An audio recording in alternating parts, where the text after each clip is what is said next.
Amidst the scorching, relentless heat of the Kentucky wilderness, a 78-year-old woman was screaming in despair, her frail body tied tightly to a rusted utility pole. She wasn't the victim of a brutal gang of robbers, but the victim of David and Sarah, her own flesh and blood, the children she had loved more than life itself. They left their own mother there to die a slow, agonizing death, simply to seize her home and assets. But as that shiny black Lincoln sped away, they didn't realize one crucial thing. They weren't leaving behind a corpse. They were leaving behind a living witness. And what happened next would unleash a brutal reckoning both of conscience and the law for these ungrateful children. Before we dive into this satisfying conclusion, let us know where you're joining us from. Do you believe that those who sow the wind will reap the whirlwind? Let us know in the comments below. Evelyn had 78 years behind her when her life took a turn she never could have imagined in her worst nightmares. That August morning had started like any other, in her modest one-story house on the outskirts of Lexington.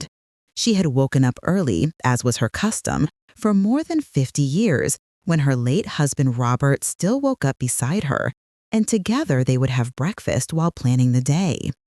But Robert had died 7 years ago, and since then Evelyn lived alone in that house that was once full of laughter, animated conversations, and the aroma of the meals she prepared with so much love for her family. Now the room seemed too big, too empty, and the silence was so profound that sometimes Evelyn turned on the radio simply to hear human voices, even if they were strangers talking about news she barely cared about. That specific morning, Evelyn had dressed with special care. She had put on her blue dress with white flowers, the one Robert always told her looked beautiful on her because it brought out the color of her eyes, which, despite the years, were still a light green shade reminiscent of the bluegrass meadows in spring. She had combed her hair with care, gathering her long silver hair into a low bun, leaving a few loose strands framing her face, lined with the wrinkles that life and experiences had drawn on her skin. Her children had called the night before. Well, to be exact, it had been David, her eldest son, who had made the call. His voice sounded tense, rushed as always. David was 45 years old and worked as a manager at a construction firm. He was always busy, always running from one place to another, always with his phone in his hand, taking important calls that couldn't wait. "Mom," he had said, without preamble, without asking her how she was or if she had eaten well, "tomorrow at 10 a.m. we're coming to pick you up. Sarah and I have to talk to you about something important. It's about the house and your future. We need to make some decisions." Evelyn had felt a knot in her stomach upon hearing those words. Decisions? What kind of decisions? But she hadn't had a chance to ask because David had already hung up, probably to take another one of those urgent calls that seemed to control every minute of his life. Sarah was her younger daughter, 3 years younger than David. She was 42 and worked as an accountant at a prestigious firm in downtown Louisville. She was an elegant woman, always impeccably dressed, with her hair cut in the latest fashion and nails perfectly manicured. But her eyes, which once shone with the innocence of childhood, now seemed hard, calculating, as if she were constantly evaluating the monetary value of everything around her. Evelyn had stayed up late that night, turning over in her mind what her children would want to talk to her about. She looked at the photographs covering the living room walls, David and Sarah as children, smiling, innocent, hugging her with that unconditional love that only children can give. At what moment had they changed so much? When had their visits gone from weekly to monthly, and then became so sporadic that sometimes 3 or 4 months passed without them showing up on her house? The next morning, Evelyn was ready by 8:30. She had made herself a cup of chamomile tea to calm the nerves she felt in her stomach. She looked out the living room window, hoping to see David's car appear, a brand new black Lincoln he had bought the previous year, and of which he spoke with more pride than he had ever shown when talking about his own personal achievements. At 10 o'clock sharp, just as David had promised, the black car appeared in front of her house. Evelyn felt a flutter of emotion in her chest. Despite everything, despite the distance that had grown between them, they were still her children, the babies she had carried in her arms, whom she had cared for during the nights when they were sick, whom she had taught to walk, to talk, to be good people. She left the house with her small purse hanging from her arm, locking the door with the key as she always did. The August sun was already starting to heat up with force, but there was a pleasant breeze moving the leaves of the trees in the small garden she tended with dedication. David got out of the car, but he didn't come closer to greet her with a hug as he used to do years ago. He simply nodded and opened the back door of the vehicle for her. "Hi, Mom," he said, with a smile that didn't reach his eyes. "Get in. We have to go somewhere so we can talk quietly." Sarah was in the passenger seat typing something on her smartphone. She looked up for barely a second when Evelyn got into the car. "Hello, Mother," she said dryly without smiling, before returning her attention to her phone screen. Evelyn felt a chill run down her spine. Despite the heat, there was something in the atmosphere, a palpable tension that made the air inside the car feel dense, heavy. She tried to start a conversation. "How have you been? I haven't heard from you in weeks. David, how is Jessica and the kids? Sarah, is everything still going well at your job?" David kept his eyes fixed on the road, his hands gripping the steering wheel so hard his knuckles looked white. "Everyone is fine, Mom," he replied in a monotone voice. "Very busy. You know how life is." "Yes, we're all very busy," added Sarah without looking up from her phone. "Not everyone has the luxury of staying at home all day doing nothing." Sarah's words fell on Evelyn like ice water. Doing nothing? She got up every day, cleaned her house, tended her garden, cooked her own meals, paid her bills with the modest Social Security check she received. That was doing nothing. But she decided not to respond. She didn't want to start an argument. She looked out the window, watching as the houses of her neighborhood were left behind. She recognized the route they were taking toward downtown Lexington. But after a few minutes, David took a detour she didn't expect. "Where are we going?" she asked with a hint of concern in her voice. "To a quiet place where we can talk without interruptions," replied David, and something in his tone made Evelyn's heart start beating faster. They kept driving, moving further and further away from the city. The paved streets gave way to dirt roads. The houses disappeared, replaced by empty lots and eventually by the arid landscape of the wild back roads surrounding the city. "David, I don't like this," said Evelyn, her voice trembling slightly. "Why are we going so far? Could we talk at a coffee shop, at a diner?" "Shut up, Mom," snapped Sarah, turning to look at her with eyes full of fury. "For once in your life, just shut up and let us make the decisions." Evelyn felt as if she had been slapped. Never in her entire life had either of her children spoken to her that way. Tears began to form in her eyes, but she refused to let them fall. Not in front of them. She wouldn't give them that satisfaction. The car kept moving along that lonely highway in the middle of nowhere. On both sides, the dry, cracked earth extended as far as the eye could see. Dry weeds and thistles dotted the landscape, and the midday sun was beginning to turn the interior of the vehicle into an oven, despite the air conditioning. Finally, after what seemed like hours, but was probably only 30 minutes, David stopped the car in the middle of nowhere.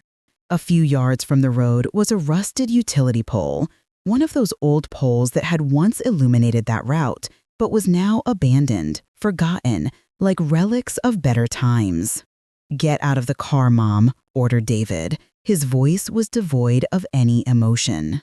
"What? Why, David? What is happening?" Evelyn's voice was now trembling with fear. Sarah got out of the car and opened the back door roughly. "We told you to get out. Don't make us repeat it." With trembling legs, Evelyn got out of the vehicle. The Kentucky heat hit her like a solid wall. The air was so heavy and humid, she felt like she was suffocating, her lips cracking in seconds. She looked around, looking for some sign of civilization, some house, some other car. But there was nothing, only the endless fields and that utility pole, standing like a silent sentinel in the midst of the desolation. David opened the trunk of the car and took out a thick rope.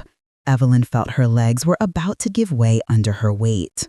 No, please, what are you going to do? Her voice was barely a whisper, drowned out by terror.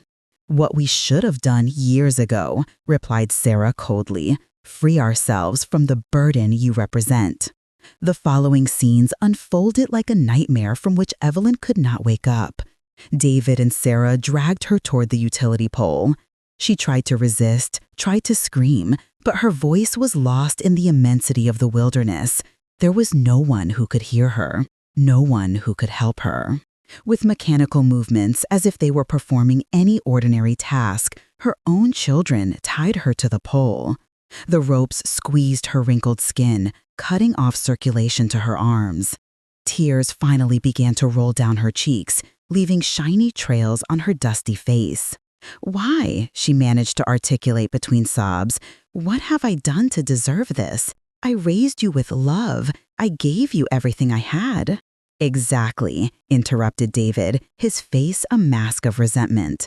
You gave us everything you had, but it was never enough. It was never what we wanted.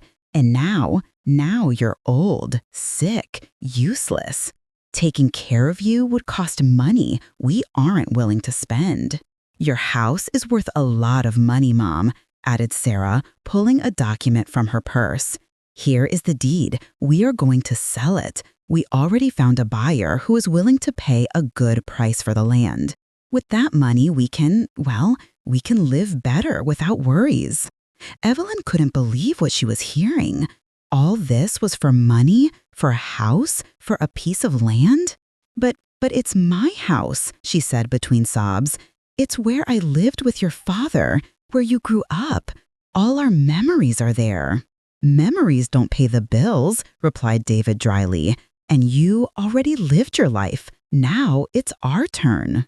And what? What is going to happen to me? Asked Evelyn, although deep in her heart, she already knew the answer. A heavy silence settled between them.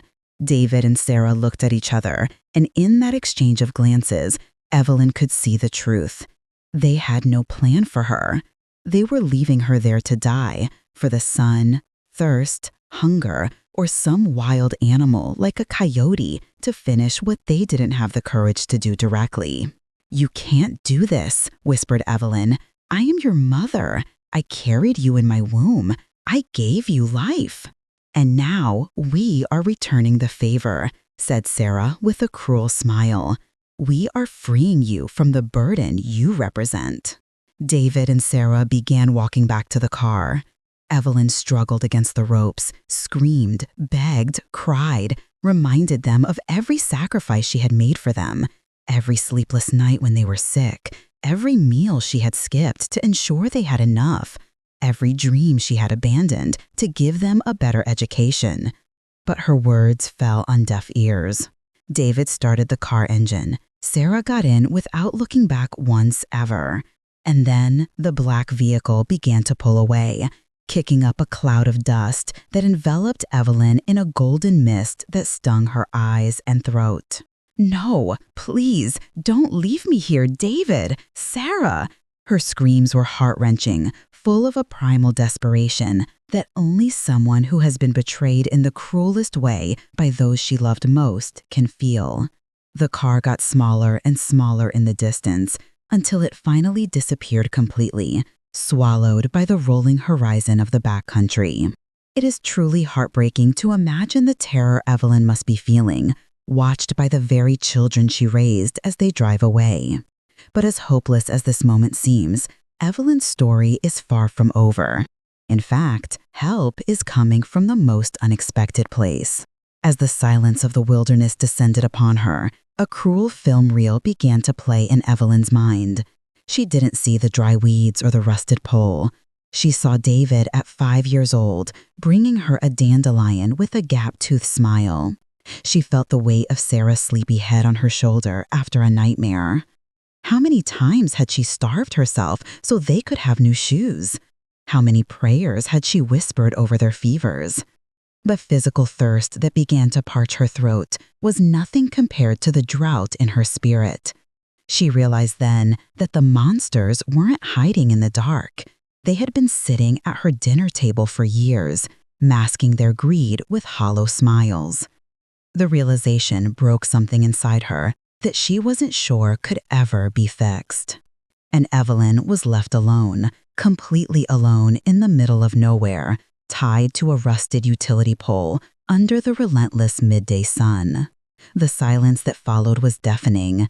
There was no bird singing, no traffic noise, no human voices, only the occasional whistling of the wind, lifting small clouds of dust and rustling the dry leaves of the bushes scattered across the arid landscape. Evelyn let her head drop, her chin touching her chest. The tears continued to flow, but now silently. She no longer had the strength to scream. Her throat was dry, scratchy, and every breath hurt. The blue dress with white flowers she had chosen with such care that morning was now covered in dust, and the humidity made the fabric stick uncomfortably to her skin. She thought of Robert, her late husband. What would he have said if he had seen this?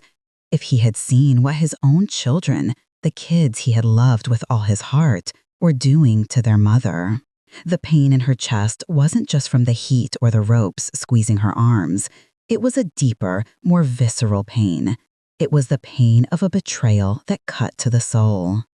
The sun continued its relentless ascent toward the zenith of the sky. Evelyn could feel her skin beginning to burn under the direct rays. Her lips cracked more and more. Thirst began to make itself present, a scratchy sensation in her throat that she knew would only get worse as the hours passed. How much time would pass before someone found her body? Days, weeks, or perhaps never. This road was clearly abandoned, forgotten by progress. The yellow lines on the pavement were almost completely worn away. The asphalt had deep cracks where dry weeds grew. There was no signs that any vehicle had passed through here in a long time. A turkey vulture began to circle over her head. Evelyn watched it with a mix of fascination and horror. Was it possible that her life would end like this after 78 years of existence, of fighting, of loving, of sacrificing? Would she end up as food for the buzzards in the middle of nowhere? She closed her eyes, trying to block out the image of that scavenger bird circling patiently in the sky. Memories began to parade through her mind. Memories of happier times. She remembered the day she met Robert at a town dance when she was barely 20 years old. He had been so handsome in his dark suit and shy smile. They had fallen in love almost instantly, in that intense and pure way that only young people can fall in love. She remembered their wedding, a simple but beautiful ceremony in the small Baptist church in her town. They didn't have much money, but they had love. And at that moment, that had been enough. They had been so happy that day, so full of hope and dreams about the future they would build together. She remembered David's birth, the 27 hours of labor she had endured without a complaint, because she knew that in the end, she would hold her baby in her arms. And when she finally saw him, so small, so perfect, with his tiny fingers and wrinkled face, she knew she would give her life for him without hesitating a second. 3 years later, Sarah had been born, another difficult labor, but one that had been worth it when they placed her on her chest, and she felt that overwhelming love that only a mother can feel for her child. Her family was complete. Robert worked hard at a factory, and she took care of the house and the kids, ensuring they never lacked anything. When had things changed? When had her sweet babies turned into these cold and calculating strangers who had abandoned her in the wilderness? Evelyn searched her memory, trying to find the exact moment when everything had started to go wrong. Maybe it had been when David started college. He had gotten a scholarship to study engineering in the big city. He had come back for holidays that first year, but he was already different. He talked about things she didn't understand, about opportunities and success, about making money and climbing the ladder. He was no longer the boy who sat in the kitchen telling her about his day while she cooked dinner. And Sarah had always been the more ambitious of the two. Since she was little, she had wanted more than they could give her. She was ashamed of the modest house where they lived, of the clothes that weren't name brand, of the old cars Robert drove. When she got her job at the accounting firm, she had practically cut all ties with her family, visiting only on special occasions and always in a hurry to leave. Robert had noticed it too in his last years of life. When illness was already consuming him slowly, he had expressed his sadness over the distance he felt with his adult children. Evelyn had told him one night, his voice weak but charged with emotion, "I worry about what will become of you when I'm not here. David and Sarah are no longer the children we raised. They have changed. Promise me you will take care of yourself, that you won't give them everything without keeping anything for yourself." She had promised him. She had promised she would be okay, that she would take care of herself. But how could she have guarded against this? How could she have protected herself from the evil of her own children? The hours passed slowly. The midday sun gave way to the afternoon sun, equally relentless, equally cruel. Evelyn felt her consciousness beginning to cloud. Dehydration, extreme heat, emotional shock, everything combined to push her body beyond its limits. Her head hung forward, her breathing was shallow and labored. The ropes tying her had cut off circulation to her arms, which she now felt completely numb. She was no longer crying. She had no more tears to shed. She felt empty, like a vessel from which all its contents had been spilled. At some point, she began to hallucinate. She seemed to see Robert walking toward her through the heat haze, smiling with that warm smile she had loved so much. He reached his hands out to her, and Evelyn tried to reach him, but the ropes kept her in place. "Robert," she whispered with a broken voice. "Robert, help me." But the figure vanished, dissolving into the hot air rippling over the pavement. Evelyn felt a pang of disappointment so deep it threatened to submerge her in total darkness. And then, just when she was about to give up completely, let the darkness envelop her and take her far from this horrible place, far from the pain and betrayal, she heard a sound that at first she thought was another hallucination, the sound of an engine. She opened her eyes with difficulty, her vision blurred and full of dark spots. In the distance, moving toward her through the mirage created by the heat, was a vehicle. It wasn't David's black car. It was an old green pickup truck with faded paint, moving slowly down the cracked highway. Evelyn tried to scream, but her dry throat only produced a weak croak. She tried to move her arms, but the ropes held her firmly attached to the pole. She could only watch, with her heart beating painfully in her chest, as the truck approached. Would they see her? Would they stop? Or would they drive past, leaving her to die in this God-forsaken place? The truck was getting closer and closer. Evelyn could see now that it was an old vehicle, probably from the 80s, with worn paint and some dents on the body. In the truck bed, there were boxes and tools, as if the driver were a worker or a farmer. And then, miraculously, the truck began to slow down. It was stopping. Someone had seen her. A man got out of the truck. He was dark-skinned with a strong build, his face weathered by the sun, and calloused hands of someone who has worked hard all his life. He wore worn blue jeans and a plaid shirt with the sleeves rolled up. His black hair was peppered with gray, and his dark eyes opened with surprise and horror when he saw Evelyn tied to the pole. "My God," he exclaimed, running toward her. "Ma'am, what happened to you? Who did this?" He began working immediately on the ropes, his fingers strong but gentle as he tried to loosen the knots David had tied so firmly. Evelyn felt she was about to faint. The man's voice reached her as if from very far away, muffled and distorted. "Hang in there, ma'am. Almost there. Almost free. Hold on a little longer." Finally, the ropes gave way. Evelyn fell forward, but the man caught her before she hit the ground. With care, he lifted her in his arms, surprised by how little she weighed, as if she were a fragile bird that could break with the slightest sudden movement. "I'll take you to my truck. I have water there. You need to hydrate." He carried her to the truck and sat her carefully in the passenger seat.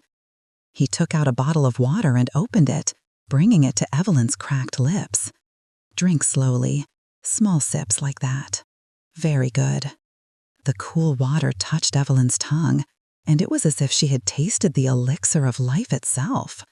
She wanted to drink it all in one gulp, but the man regulated the flow, ensuring she didn't choke. "I'm Henry," the man introduced himself while she drank. "Henry Mitchell. I work as a mechanic in the town about 30 miles from here. I was coming from checking some equipment at a farm when I saw you." He paused, his face showing a mix of worry and indignation. "Who did this to you? Was it a robbery? Criminals?" Evelyn looked at him, and in that moment, all the emotions she had been holding back, all the pain, betrayal, hopelessness, came to the surface. She began to cry again, but this time they weren't tears of despair, but of relief, mixed with a sadness so deep it seemed bottomless. "My children," she managed to say between sobs. "It was my own children." Henry froze, his face showing an expression of absolute disbelief. "Your children? Your own children did this?" Evelyn nodded, unable to say more. The words stuck in her throat mixed with sobs that shook her whole body. Henry looked at her for a long moment, and she could see in his eyes a mix of compassion and barely contained fury. That is unforgivable," he said finally, his voice trembling with emotion. "There are no words to describe something like that." Henry took a deep breath, trying to calm down. "First, I'll take you to the hospital. You need medical attention. Afterward, we'll decide what to do." He started the truck and began driving back the way he had come toward the town. Evelyn looked out the window, watching as the wilderness passed by. She still couldn't believe she was alive, that someone had found her. How many hours had she been tied to that pole? 3, 4? It had seemed like an eternity. During the drive, Henry glanced at her with concern. "Are you still thirsty? There's more water." "Thank you," whispered Evelyn, her voice still weak. "Thank you for saving me. I don't know what would have happened if you hadn't." "Don't think about that now," interrupted Henry gently. "The important thing is that you are safe, and I promise you that your children, what they did, will not go unpunished." No one deserves to be treated like that, much less a mother by her own children. His words brought a fresh wave of tears to Evelyn's eyes. This stranger, this man who didn't know her at all, showed more compassion and more indignation for what had happened to her than her own children.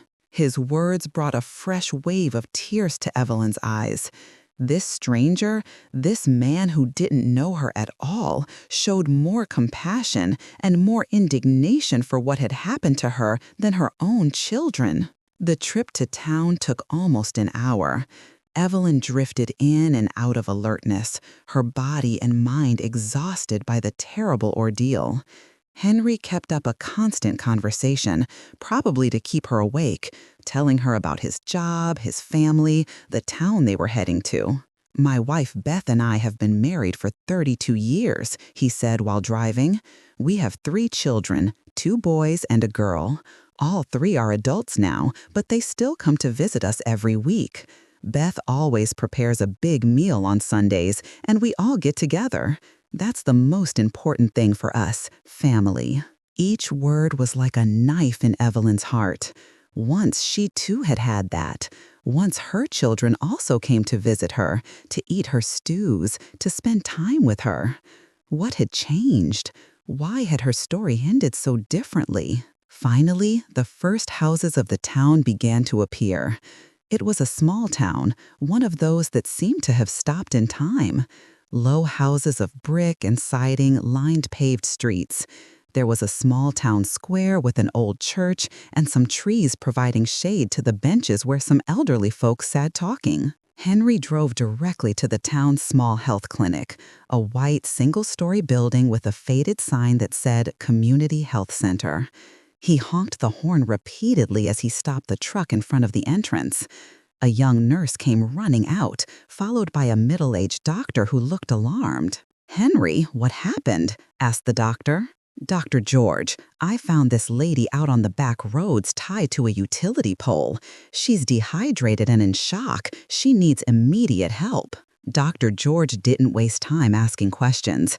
Together with the nurse and Henry, they helped Evelyn out of the truck and took her inside the health center.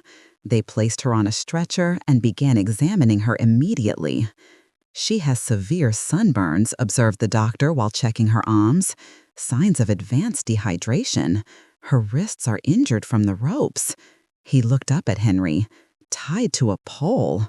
Who would do something like that?" "Her own children," replied Henry, his voice loaded with contempt. "Oh, that's what she told me, doctor." George and the nurse exchanged looks of horror. "I'll call Sheriff Frank," said the doctor. "This is a crime, a terrible crime." During the next few hours, Evelyn drifted in and out of consciousness while the doctor and nurse worked to stabilize her. They put in an IV to hydrate her, they treated her sunburns with ointments and bandages, and gave her medication for the pain and shock. When she finally was more conscious and alert, she found herself in a small room in the health center. Henry was sitting in a chair next to her bed, and there was another person in the room, an older man in a police uniform with badges indicating he was the town sheriff. "Miss Evelyn," said Sheriff Frank with a gentle but firm voice, "I'm Sheriff Frank. Henry has told me what happened to you, but I need to hear your version directly. Can you tell me what happened?" Evelyn looked at him. For a moment, she considered staying silent, protecting her children despite everything. But then she remembered their faces when they tied her to the pole, the coldness in their eyes, the cruelty in their words. No, she owed them nothing anymore. She didn't have to protect them anymore. With a trembling but firm voice, Evelyn began to tell the whole story. She told him about the call from David, about how they had picked her up that morning, about the trip to the wilderness, about the ropes and the hurtful words. She told him about her house, about the plans to sell it, about how her children had abandoned her to die. Sheriff Frank took notes in a small notebook, his expression becoming more and more serious with each detail. "Do you have the full names of your children, their addresses?" Evelyn gave him all the information she possessed. "David Miller and Sarah Miller," she stated clearly, providing their addresses, their places of work, and every other detail she could remember. "This is attempted murder," said the sheriff, "abandonment with intent to cause death. It is a very serious felony. I am going to contact the authorities in the city immediately to locate your children and arrest them." But Evelyn hesitated. "They are my children, despite everything." "With all due respect, Miss Evelyn," interrupted the sheriff, "what they did has no justification, none.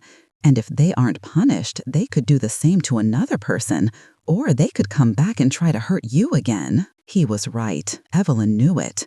But still, a part of her, that part that had been a mother for more than 40 years, felt a sharp pain at the idea of her children being arrested. Henry, who had remained silent during the conversation, leaned forward in his chair.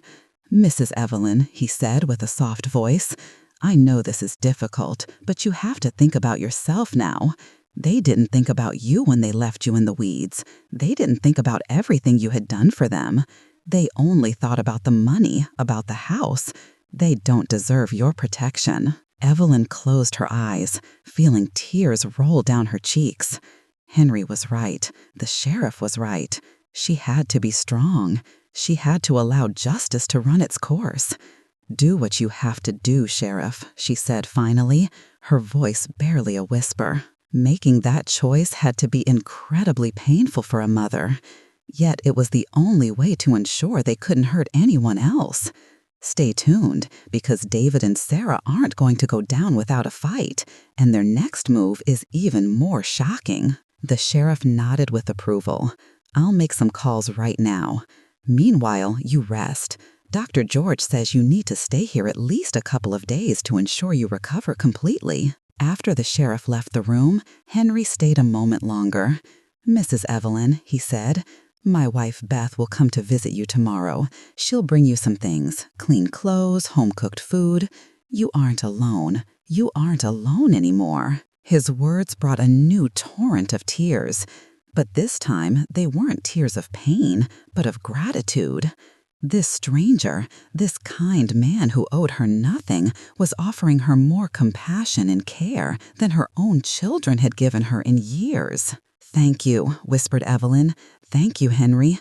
I don't know how I can pay you for."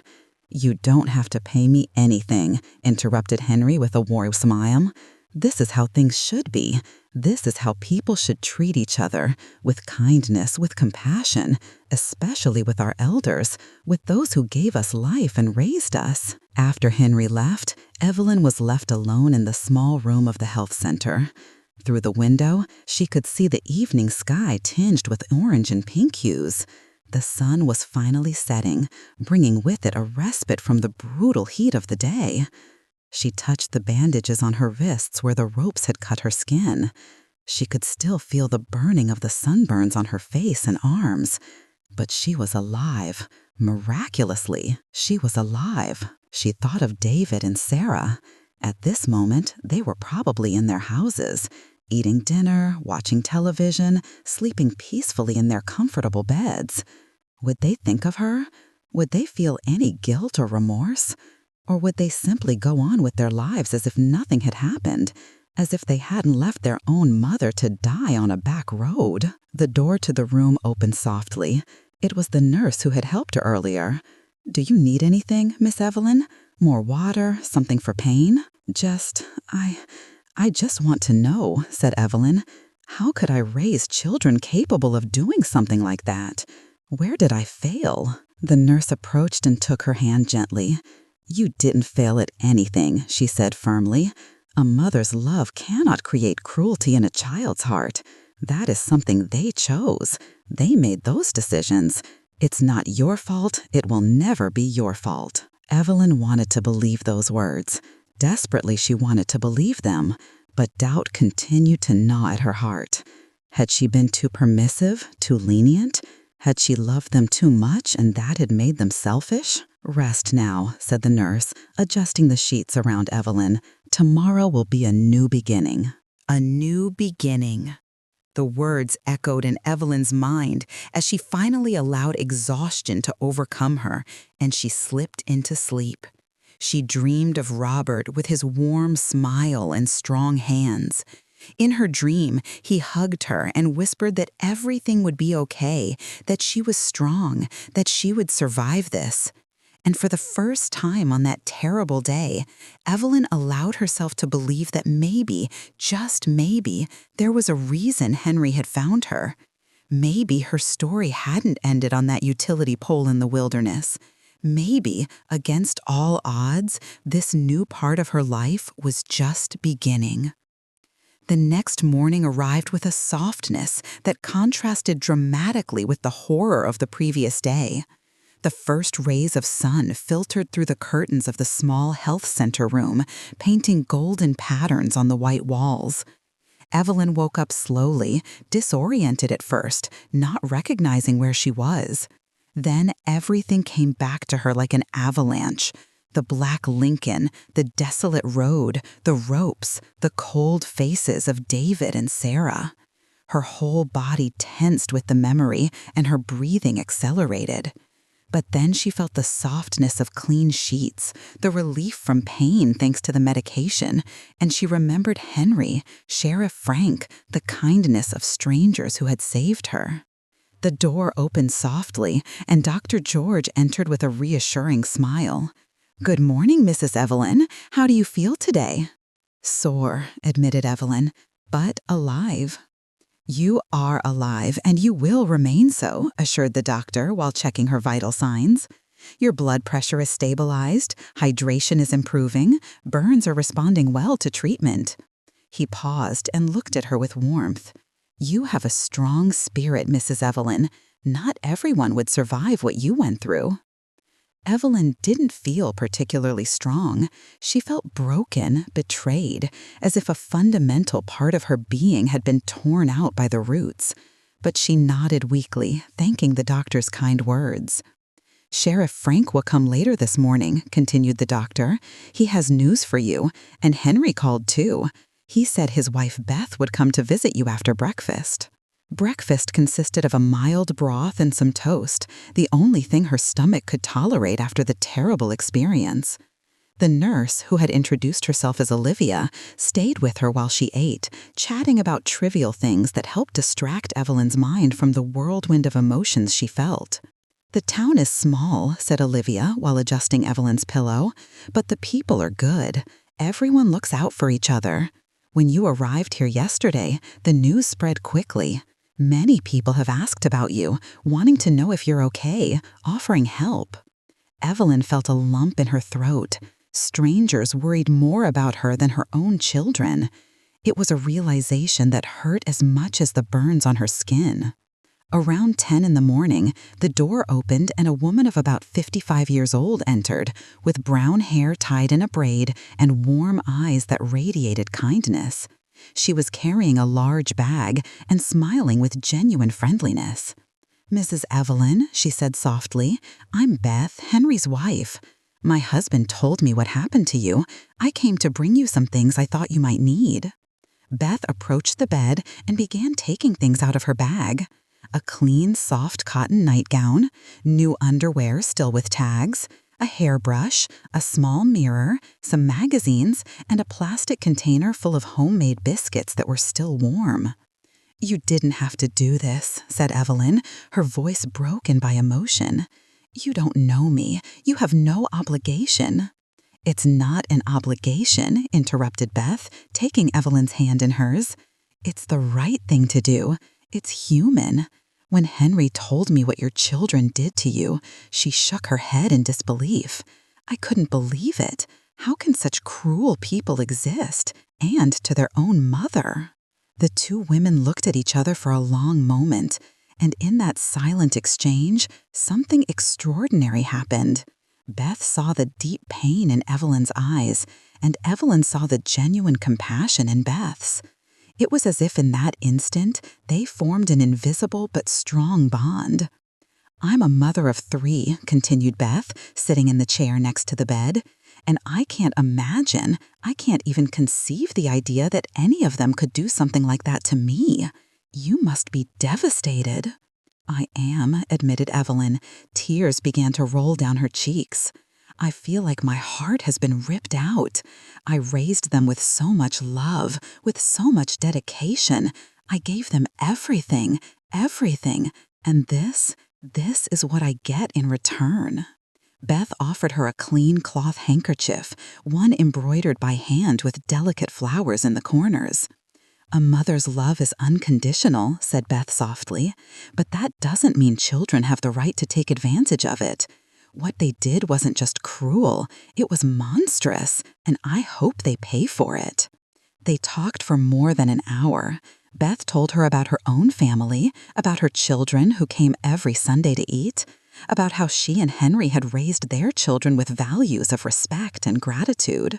She told her about the town, about the close-knit community that existed there, so different from the lonely and isolated life Evelyn had been living in the city. "When you recover," said Beth before leaving, "I would like you to come to dinner at our house. Henry also wants to see you again. Make sure you're okay. We are here for you, Mrs. Evelyn. You are not alone anymore." After Beth left, Evelyn stood looking at the things the woman had brought her. The clean nightgown, the biscuits, the embroidered handkerchief. They were simple gestures, but they meant more to her than all the money in the world. They meant that there was still goodness in the world, that there were still people who cared about others without expecting anything in return. Around noon, Sheriff Frank arrived with news. His expression was serious, and Evelyn felt her stomach shrink with anxiety.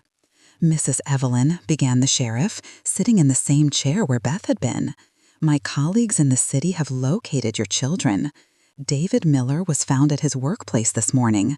Sarah Miller was arrested at her apartment. Both are now in police custody."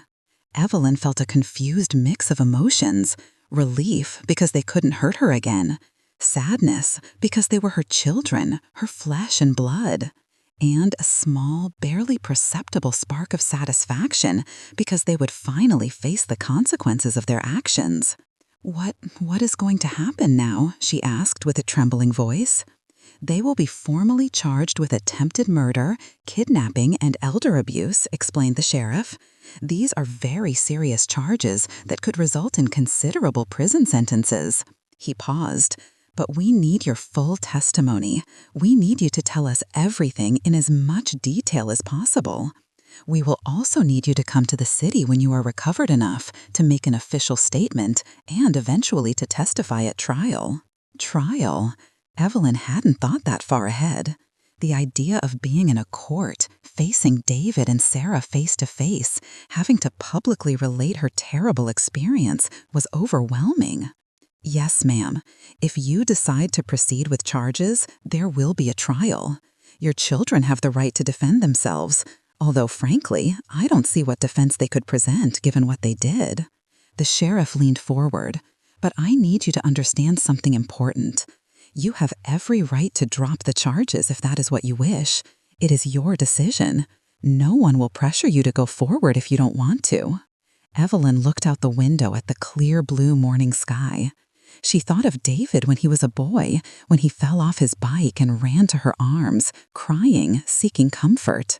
She thought of Sarah when she was a teenager, when she fought with her friends and came to talk to her for hours, seeking advice.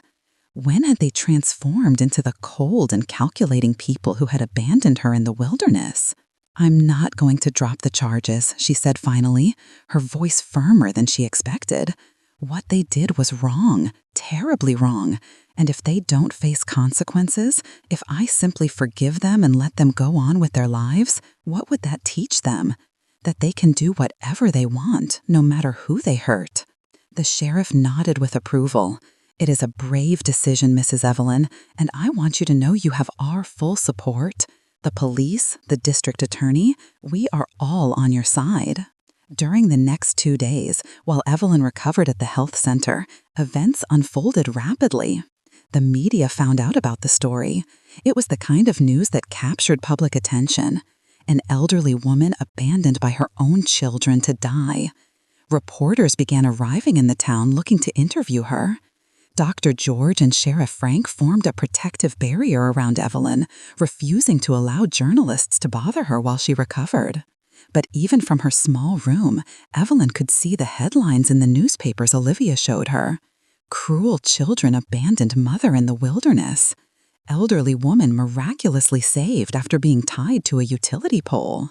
"Attempted murder. Children wanted to inherit mother's house while she was still alive."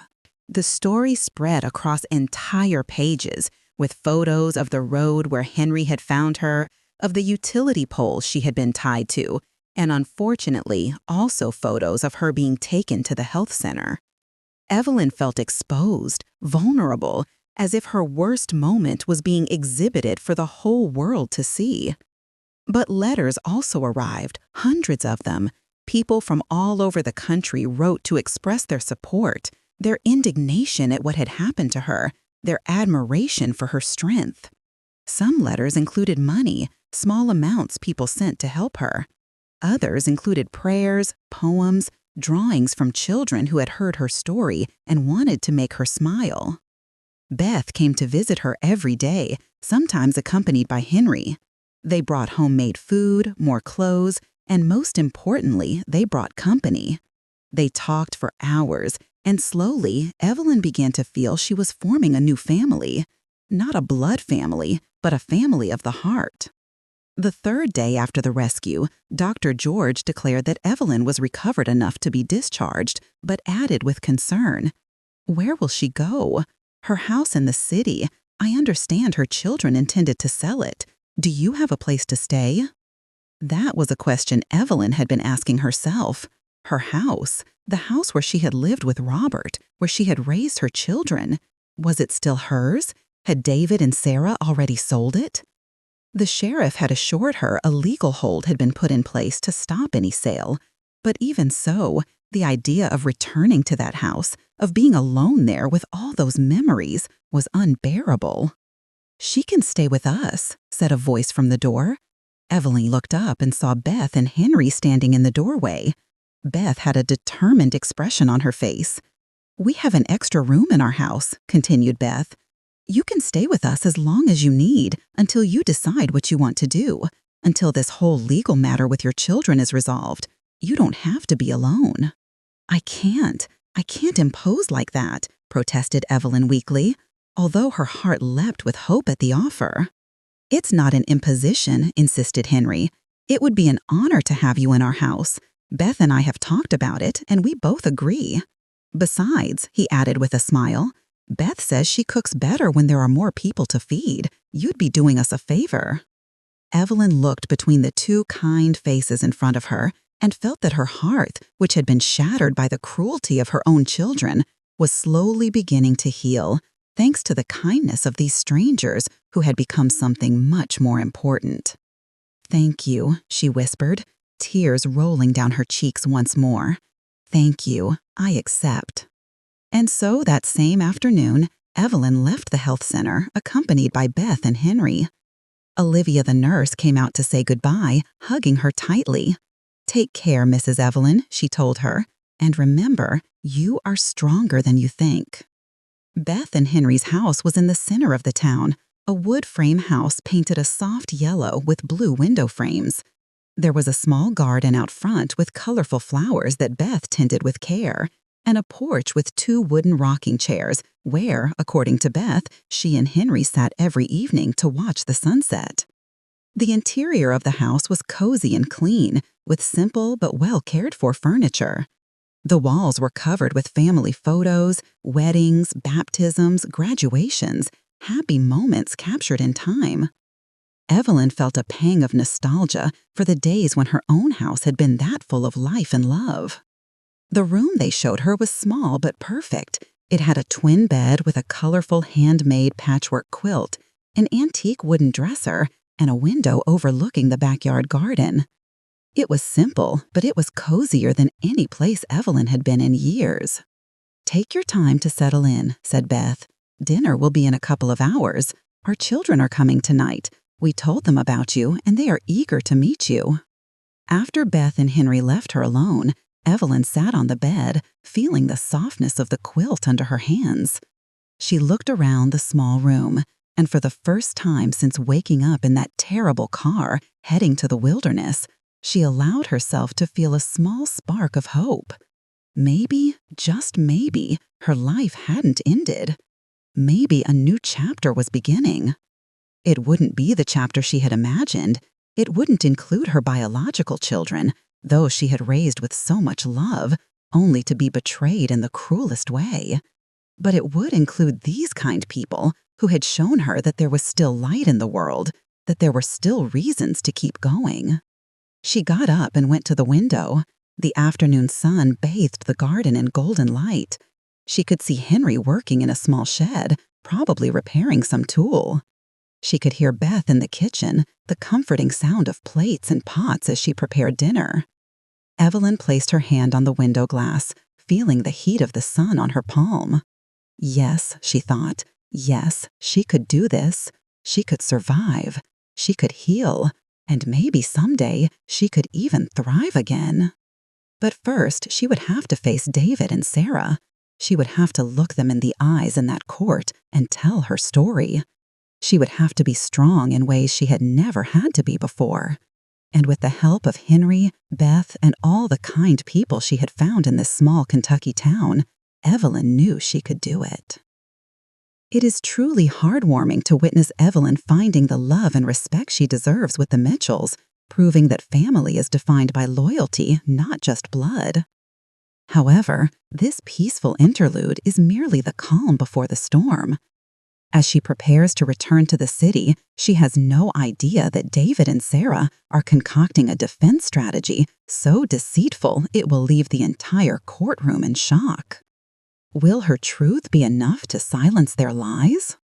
2 weeks after being rescued from the wilderness, Evelyn found herself sitting in the backseat of Henry's car, traveling back to the city where she had lived her entire life. Sheriff Frank was in the passenger seat reviewing some documents in a manila folder. The day of her official statement had arrived. Today she would have to go to the police station, sit in front of a district attorney and several detectives, and tell her terrible story once more.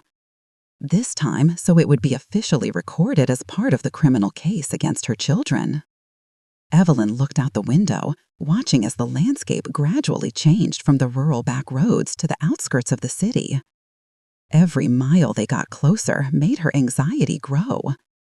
The 2 weeks she had spent at Beth and Henry's house had been a balm for her wounded soul.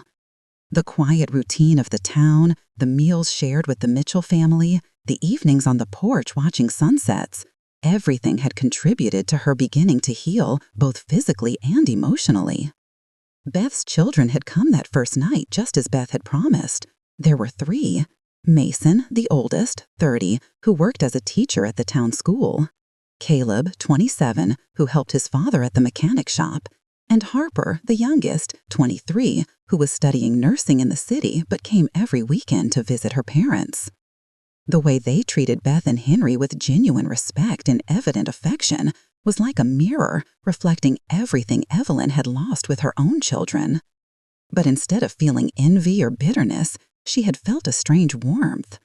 These young people had welcomed her with open arms, calling her Miss Evelyn with respect, listening to her story with indignation, offering her their unconditional support. Our parents taught us that family isn't just blood, Mason had said that night. Family is who is there when you need them most, and they are here for you, so that makes you part of our family too. Those words had touched something deep in Evelyn's heart. She had cried that night in her small room, but they weren't tears of sadness. They were tears of gratitude mixed with the bitter realization of what her own children had chosen to throw away. Now, as the car entered the familiar streets of Lexington, Evelyn felt her stomach shrink. This was the city where she had lived for more than 50 years. She knew every street, every corner. There's the market where she used to buy fresh vegetables. There's the park where she took David and Sarah when they were kids. Every place had a memory, and every memory was now tinged with pain. "Are you okay, Miss Evelyn?" asked Henry, looking at her in the rearview mirror with concern. "Yes," she replied, although her voice trembled slightly. "Just nervous."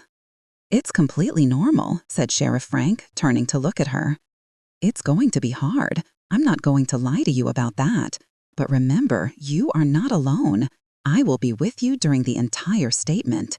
The district attorney is a good man, Mr. Richard. He understands how traumatic this is for you." They arrived at the Central Police Station, a gray concrete 3-story building that looked intimidating and impersonal. Henry found a place to park, and they all got out of the vehicle. Evelyn stopped a moment, looking at the building, gathering her courage. Beth had given her a rosary that morning before leaving. "So you know you aren't alone," she had said, placing the beads in Evelyn's hands. Evelyn touched the rosary in her pocket, feeling the smooth beads under her fingers, and that gave her the strength she needed to start walking toward the entrance. The interior of the police station was full of activity. Officers came and went. Phones rang constantly. There was a constant murmur of conversations. Sheriff Frank guided her through the bustle to an elevator that took them to the second floor. The second-floor hallway was quieter, walls painted institutional beige, numbered doors on both sides. The sheriff stopped in front of the door marked number 205 and knocked softly before opening. The room was small and windowless. There was a long table with several chairs around it. At one end of the room was a camera mounted on a tripod.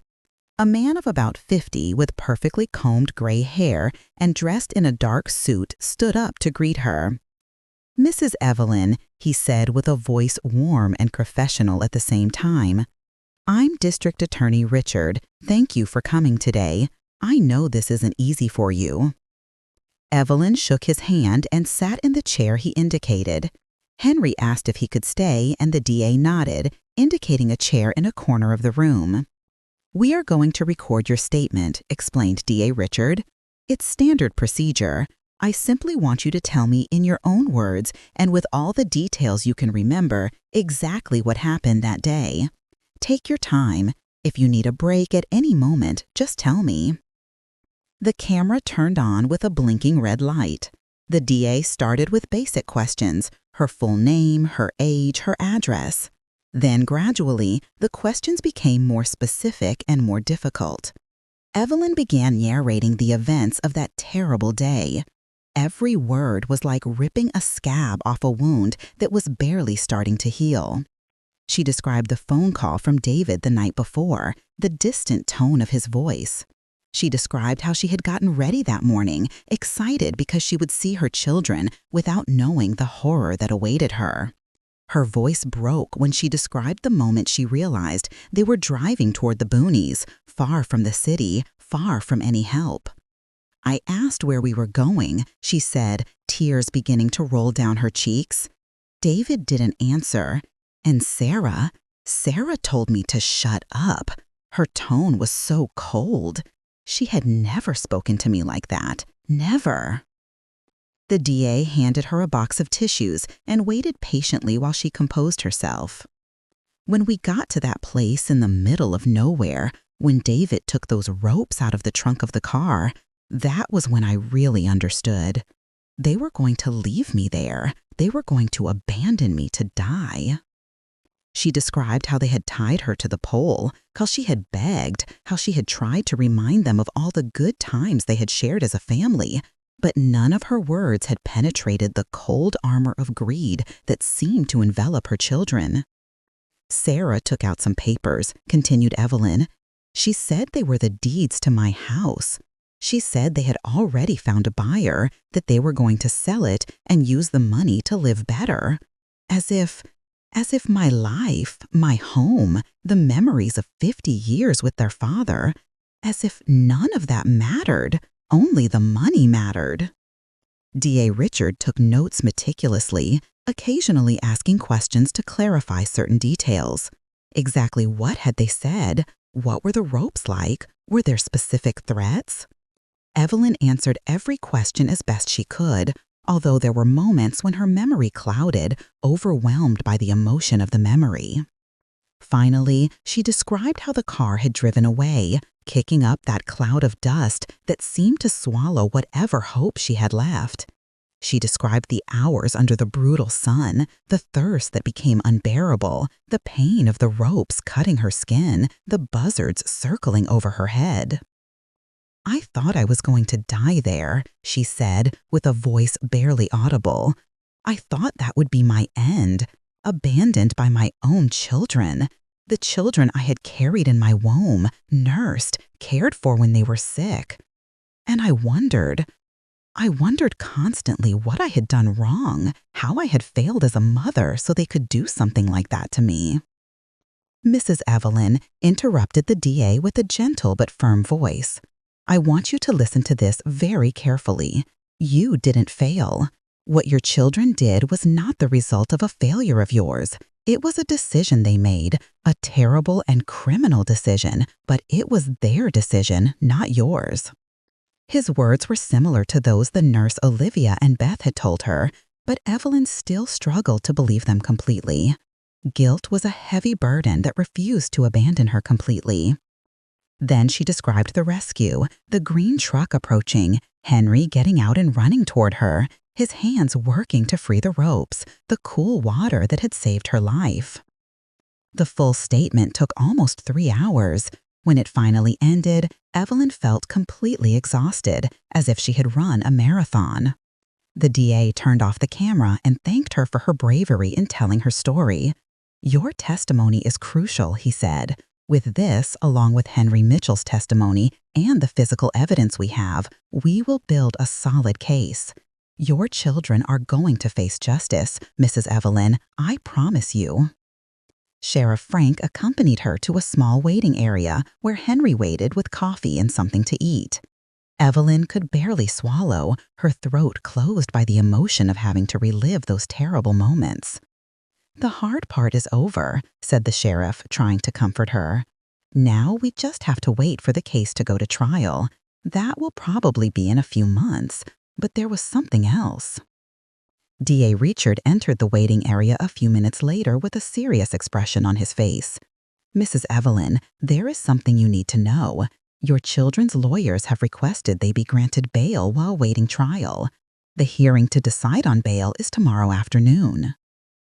Evelyn felt as if ice water had been dumped on her. Freedom? Could they get out? It's a possibility, admitted the DA, but I'm going to fight with everything I have against it. What they did is a violent crime. They are a danger to you. But the judge has the final word. The idea that David and Sarah could be free, could walk the streets while she lived with the trauma of what they had done to her, was almost unbearable. If they are released, continued the DA, they will have restraining orders. They won't be able to come near you in any way, directly or indirectly. But I understand your concern, and we will do everything possible to ensure they remain detained until trial. That night, back at Beth and Henry's house in town, Evelyn barely slept. She tossed and turned, imagining terrible scenarios. What if David and Sarah were released? What if they came looking for her? What if they tried to finish what they had started in the wilderness? Beth noticed her distress at breakfast the next morning. He's not going to let them hurt you, she said firmly. Neither Henry nor I will allow it. This whole town won't allow it. Everyone knows your story now. If your children set foot here, 100 people would see them and warn us immediately. Her words offered some comfort, but anxiety continued to gnaw at Evelyn's stomach.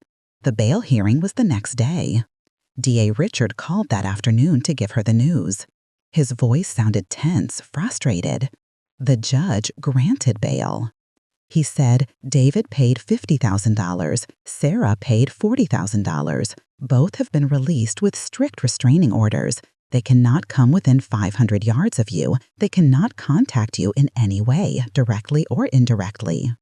Evelyn slumped into a chair, feeling her legs couldn't support her. But, continued the DA, I have to tell you something else. There have been interesting developments. Both have made public statements through their lawyers.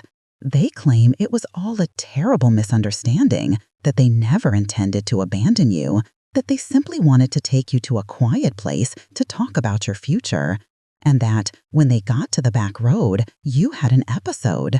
They say you suffer from dementia and became violent, and that they tied you temporarily to prevent you from hurting yourself while they went to get help.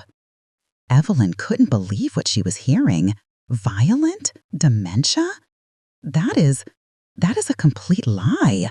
I don't have dementia, and they didn't go to get help. They left and left me there to die.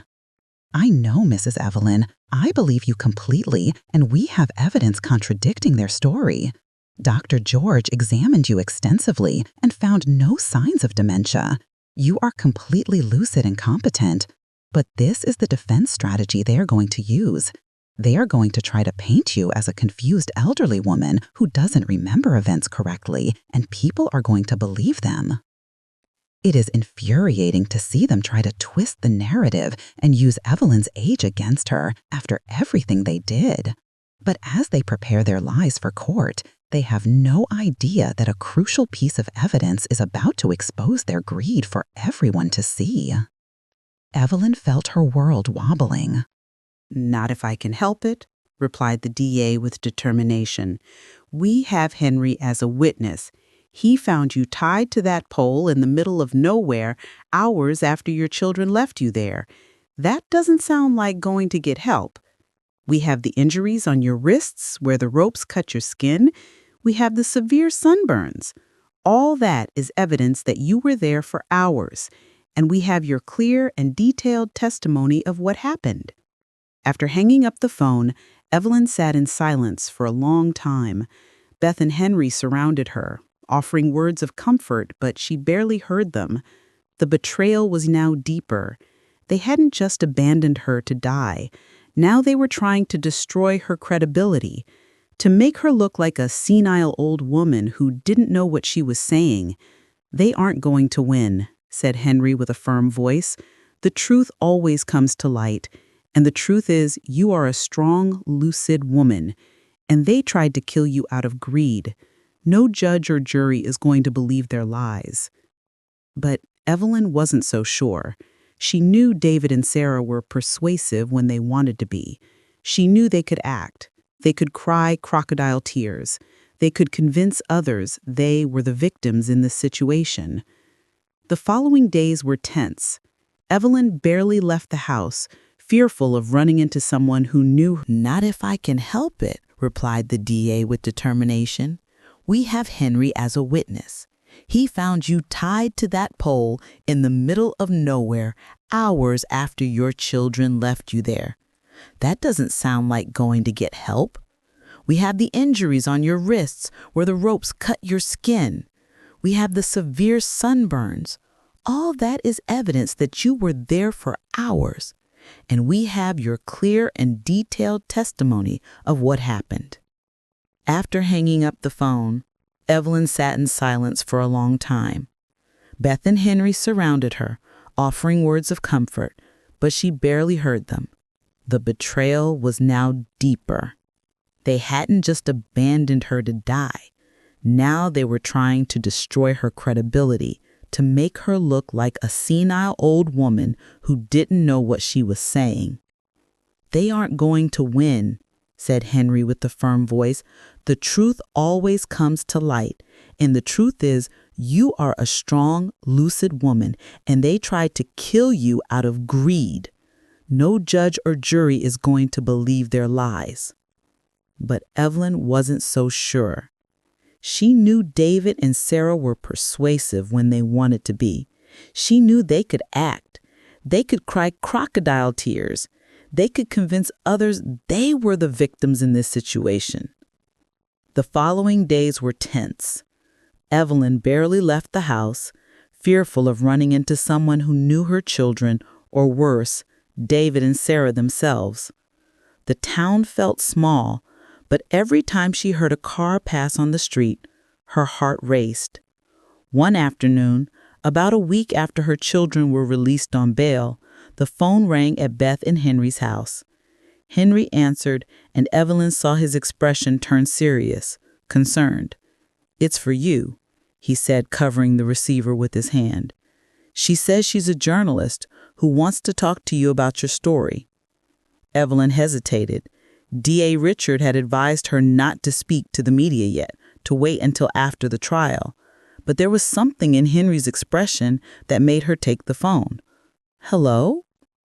"Yes, Mrs. Evelyn. My name is Michelle Torres. I'm a reporter for the Kentucky Gazette. I've been following your case, and well, there is something I think you should know. Your children gave an interview yesterday. It was published this morning. In it, they claim you had been emotionally manipulating them for years, that you constantly asked for money, that you threatened to disinherit them if they didn't meet your demands." Evelyn felt the room spinning around her. That's not true. I never asked them for money. I lived on my pension, and I never manipulated them. How can they say those things?" "I know, Mrs. Evelyn, and that's why I'm calling. I want to give you the chance to tell your side of the story. I think the public needs to hear the full truth. Would you be willing to talk to me?" Evelyn looked at Henry and Beth, who had been listening to the conversation. Henry nodded slowly. "The truth needs to be told," he said. "If they're going to lie publicly, you have the right to defend yourself." And that was how 2 days later, Evelyn found herself sitting in Beth and Henry's living room opposite a woman of about 35 with a recorder between them. Michelle Torres had warm eyes and a gentle way of asking questions that made Evelyn feel comfortable quickly. For 2 hours, Evelyn told her whole story, not just the events of that terrible day in the wilderness, but her whole life. She told her about Robert, about the early years of their marriage when they had been poor but happy. She told her about the birth of her children, about how she had raised them with love and sacrifice. She told her about how the relationship had begun to deteriorate as David and Sarah grew up and became more ambitious, more materialistic. "I just wanted their love," said Evelyn, tears rolling down her cheeks. "I just wanted them to visit me once in a while, to call to see how I was. I didn't ask them for money. I didn't manipulate them. I just wanted to be their mother, and they decided it was more convenient for me not to exist."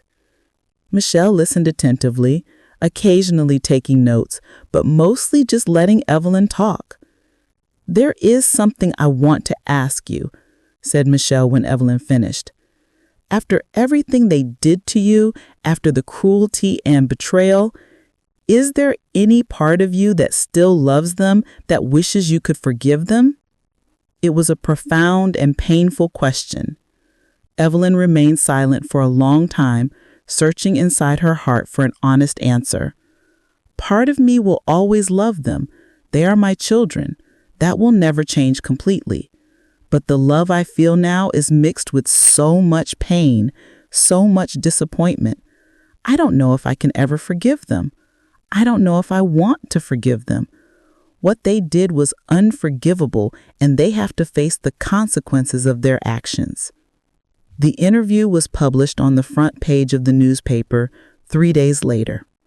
It was extensive, covering 2 full pages with photographs of Evelyn, of the spot in the wilderness where she had been abandoned, and to Evelyn's surprise, also photographs of her with Beth and Henry, showing the new family she had found. The headline read, "A Mother's Love Betrayed, the True Story of Evelyn." The public response was immediate and overwhelming. The newspaper received hundreds of letters of support for Evelyn. Social media filled with comments condemning David and Sarah. A small protest even sprung up in front of the firm where David worked, with people holding signs that said, "Greed is no excuse for crime," and "Justice for Evelyn." DA Richard called to inform her that the publicity was playing in her favor. He explained, "The jury will be selected from the general population, and thanks to this interview, public opinion is completely on your side. That puts pressure on the judicial system to ensure justice is done." But the publicity also had an effect Evelyn hadn't anticipated. David and Sarah responded through their lawyers with a statement that was equally published in the newspapers. In it, they presented themselves as loving children who had only wanted the best for their mother, who were devastated by the accusations, who loved her deeply despite her having changed in her later years. "Our mother suffers from mental health issues," said the statement. "We have tried to get her help, but she refuses. This incident on the back road was a terrible misunderstanding. We never intended to harm her. We just wanted to talk to her about moving to a place where she could receive the care she needs. But she became violent, and in the chaos of the moment, we made decisions that we now deeply regret." It was a carefully constructed narrative designed to generate sympathy and doubt. Evelyn read the statement with a mix of disbelief and fury. "How can they lie like that?" she asked Beth. "How can they say those things so easily?" "Because they are desperate," replied Beth. "They know what they did was terrible. They know the evidence is against them, so they are trying to build a defense no matter how many lies they have to tell. And if people believe them," Evelyn felt fear growing in her chest. "The truth always prevails," said Beth with conviction. "It may take time, it may be a painful process, but in the end, the truth always comes to light." Evelyn wanted to believe that desperately. She wanted to believe it, but she had lived enough to know the world wasn't always fair, that sometimes bad people won, that sometimes justice wasn't served. All she could do now was wait for the day of the trial to arrive, hope she would have the chance to look David and Sarah in the eyes in front of a judge and jury and tell them exactly what she thought of them and what they had done. Meanwhile, she lived day by day in Beth and Henry's house, trying to find moments of peace in the middle of the storm her life had become. She helped Beth in the kitchen, listened to Henry's stories about his years as a mechanic, played cards with them in the evenings, And slowly, very slowly, she began to believe that maybe, just maybe, there could be a future for her beyond this pain. A future where she could genuinely smile again, where she could sleep without nightmares, where she could trust people again. But first, she would have to go through the trial. And that, Evelyn knew, would be the hardest test of all. 6 months after that terrible day in the wilderness, Evelyn found herself standing in front of the imposing courthouse. It was a gray stone building with tall columns and marble steps that seemed designed to intimidate. The sky above her was cloudy, threatening rain, as if even the weather reflected the emotional weight of the day. Henry and Beth were by her side, one on each side like protective guards. Also present was Harper, the youngest daughter of the Mitchells, who had asked for the day off from her studies to accompany Evelyn on this crucial day. "Ready?" asked Henry softly. Evelyn nodded, although ready wasn't exactly the right word. She would never be ready for this. To face the children she had loved with all her heart, to hear the lies they would surely tell. But she had to do it. For herself, for her dignity, and for all the other mothers in the world who had been mistreated by their children. They walked up the steps slowly. Evelyn had carefully chosen her clothes for this day, a navy blue two-piece suit that Beth had helped her buy, comfortable but elegant shoes, her silver hair pulled back in a neat bun. She wanted to look respectable, dignified, competent, not like the senile old woman her children tried to portray. The interior of the courthouse was a maze of marble hallways, numbered doors, and hurried people carrying briefcases and folders. D.A. Richard waited for them on the second floor in front of courtroom number 3. "Good morning, Mrs. Evelyn," he greeted with a reassuring smile. "How do you feel?" "Terrified," admitted Evelyn honestly. "It's completely normal," assured the DA, "but I want you to remember something important. You only have to tell the truth. That is all. You don't have to worry about anything else. The truth is enough." He explained briefly how the trial would proceed. First, opening arguments from both sides. Then, the prosecution would present its witnesses and evidence. Then, the defense would have its turn. Finally, closing arguments and jury deliberations. "You will be my main witness," said the DA.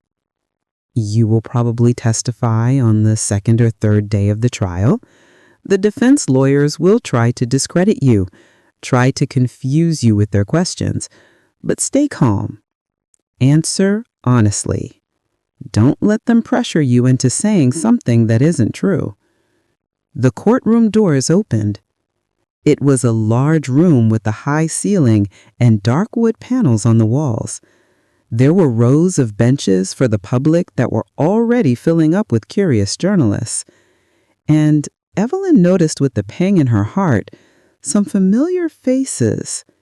Neighbors from her old neighborhood, people who knew her, who knew David and Sarah when they were kids.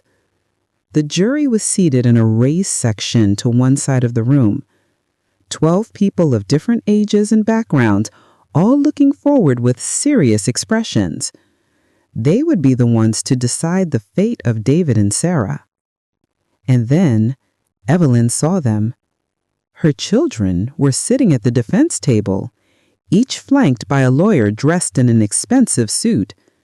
David wore a dark gray suit that made him look professional and respectable. Sarah wore a conservative beige dress with her hair combed back in a way that made her look younger, more vulnerable. When Evelyn entered the room, they both turned to look at her. For a brief moment, their eyes met, and Evelyn searched for some sign of remorse, some sign of the guilt they surely must feel. But she saw nothing, only coldness. Sarah even offered her a small, sad smile, as if she were a concerned daughter watching her poor, sick mother. It was pure acting, and Evelyn felt a wave of nausea. She sat in the section designated for victims and witnesses, with Henry, Beth, and Harper around her, like a protective shield. The murmur of conversations filled the room as everyone settled. "All rise," announced the bailiff when the judge entered the room. He was a man of about 60, with completely white hair and an expression suggesting he had seen all kinds of cases throughout his career. He sat at his elevated bench and banged his gavel once. "Court is in session. The People versus David Miller and Sarah Miller. Case number 7516. D.A. Richard, you may proceed with your opening statement." D.A. Richard stood up and walked to the center of the room where everyone could see him clearly. He opened a folder and began to speak with a clear, strong voice. "Your Honor, members of the jury, what you are about to hear is a story that will break your heart. It is a story about betrayal in its purest form, about greed that led two people to commit an act so cruel, so inhumane, that it is hard to believe it could be real." He paused, letting his words resonate in the room. Evelyn is a 78-year-old woman, a widow, mother of 2 children whom she raised with love and sacrifice. Throughout her life, she did what good mothers do. She put her children's needs above her own. She gave them education, food, a home. She gave them unconditional love. And these 2 individuals, her own children, decided that their mother was no longer useful to them? They decided that the house where she lived was worth more than her life. So on August day last year, they drove her to the wilderness, tied her to a utility pole, and left her there to die of dehydration, heat stroke, or to be devoured by wild animals. Several jury members made gestures of disgust. One, a middle-aged woman, even brought her hand to her mouth in horror. During this trial, you are going to hear Mrs. Evelyn's testimony. You are going to see the photographs of her injuries. You are going to hear from the man who found her and saved her. You are going to see the indisputable physical evidence of what happened that day. And in the end, I am going to ask you to do justice, to declare these 2 individuals guilty of premeditated attempted murder." The DA returned to his seat. The judge nodded and addressed the defense. "Defense attorney, your opening statement." David's lawyer stood up. He was a man of about 40, with dark hair perfectly combed, and a smile that Evelyn found almost reptilian. "Members of the jury," he began with a soft, reasonable voice, "the story you just heard sounds terrible, and if it were true, I myself would want to see my clients punished. But here is the problem. It is not true. not in the way the prosecution is presenting it. The truth is much more complicated and much more sadder. Evelyn is in doubt a woman who deserves compassion, but she is also a woman who unfortunately has been suffering from cognitive decline for the last few years, early-stage dementia. Her children, my clients, had been worried about her. They had been trying to convince her that she needed help, that she needed to move to a place where she could be properly cared for. That August day, David and Sarah took their mother for a drive, hoping to have a difficult conversation with her in a quiet place far from the distractions of the city. But when they arrived at the area where they stopped, Mrs. Evelyn had an episode. She became agitated, violent even. In an attempt to prevent her from hurting herself or them, they secured her temporarily to the pole. Then David told Sarah to drive back to the city to get professional help while he stayed with his mother. The lawyer paused dramatically. But when Sarah returned with medical help barely an hour later, her mother was no longer there. Someone had found her and taken her, and in her confusion, in her deteriorated mental state, Mrs. Evelyn constructed a different narrative of what had happened, a narrative in which her loving children are cruel villains. "Lie," shouted Evelyn, unable to contain herself. "That is all a lie." The judge banged his gavel loudly. "Order! Mrs. Evelyn, understand that you will have your chance to testify, but for now, you must remain silent." Henry took Evelyn's hand, squeezing it gently. She was trembling with fury and frustration. The lawyer continued with his false narrative, painting David and Sarah as concerned and dedicated children who had only made the mistake of underestimating the severity of their mother's mental condition. It was a masterful performance, and Evelyn could see that some jury members seemed to be considering his words. When the lawyer finished and sat down, D.A. Richard called his first witness, Henry Mitchell. It is terrifying to watch how easily a skilled lawyer can twist the truth, making a victim look like the villain to a jury that doesn't know better. Evelyn's outburst, while understandable, is exactly what the defense wanted. But don't lose hope yet. Henry is about to take the stand. Will his simple honesty be enough to shatter the defense's perfectly constructed lie? Henry walked to the stand with firm steps. He looked uncomfortable in the suit Beth had made him buy for the occasion, but he spoke with a clear and direct voice when the DA began asking him questions. "Mr. Mitchell, please tell the jury exactly what you saw the day you found Mrs. Evelyn." Henry described how he had been driving down that lonely back road, how he had seen the figure tied to the utility pole, how he had run toward her, initially thinking it was a heat-induced hallucination. "She was in terrible condition," said Henry, his voice loaded with emotion. "Sunburned, dehydrated, with her wrists bleeding where the ropes had cut her skin. She was barely conscious. If I had passed by there an hour later, I don't think she would have survived." "And did you notice any sign that anyone had returned to help her? Any indication that her children were waiting for medical help nearby?" asked the DA. "Nothing," replied Henry firmly. "There was no one else for miles around, just her tied to that pole like an abandoned animal." The defense lawyer stood up for cross-examination. "Mr. Mitchell, you found Mrs. Evelyn around 2 in the afternoon, correct?" "Around that time, yes." "And at what time had her children left her there according to her testimony?" Henry hesitated. "I'm not sure exactly. She was very disoriented when I found her." "Exactly," said the lawyer with a smile.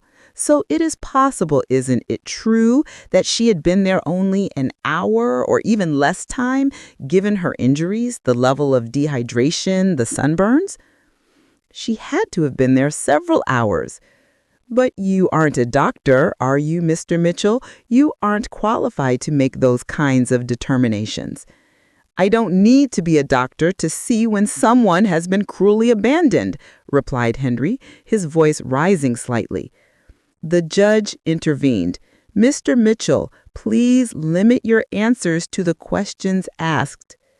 The cross-examination continued for almost an hour, with the lawyer trying to sow doubt about the credibility of Henry's testimony, suggesting maybe he had misinterpreted the situation, maybe he had arrived right after the children left to get help.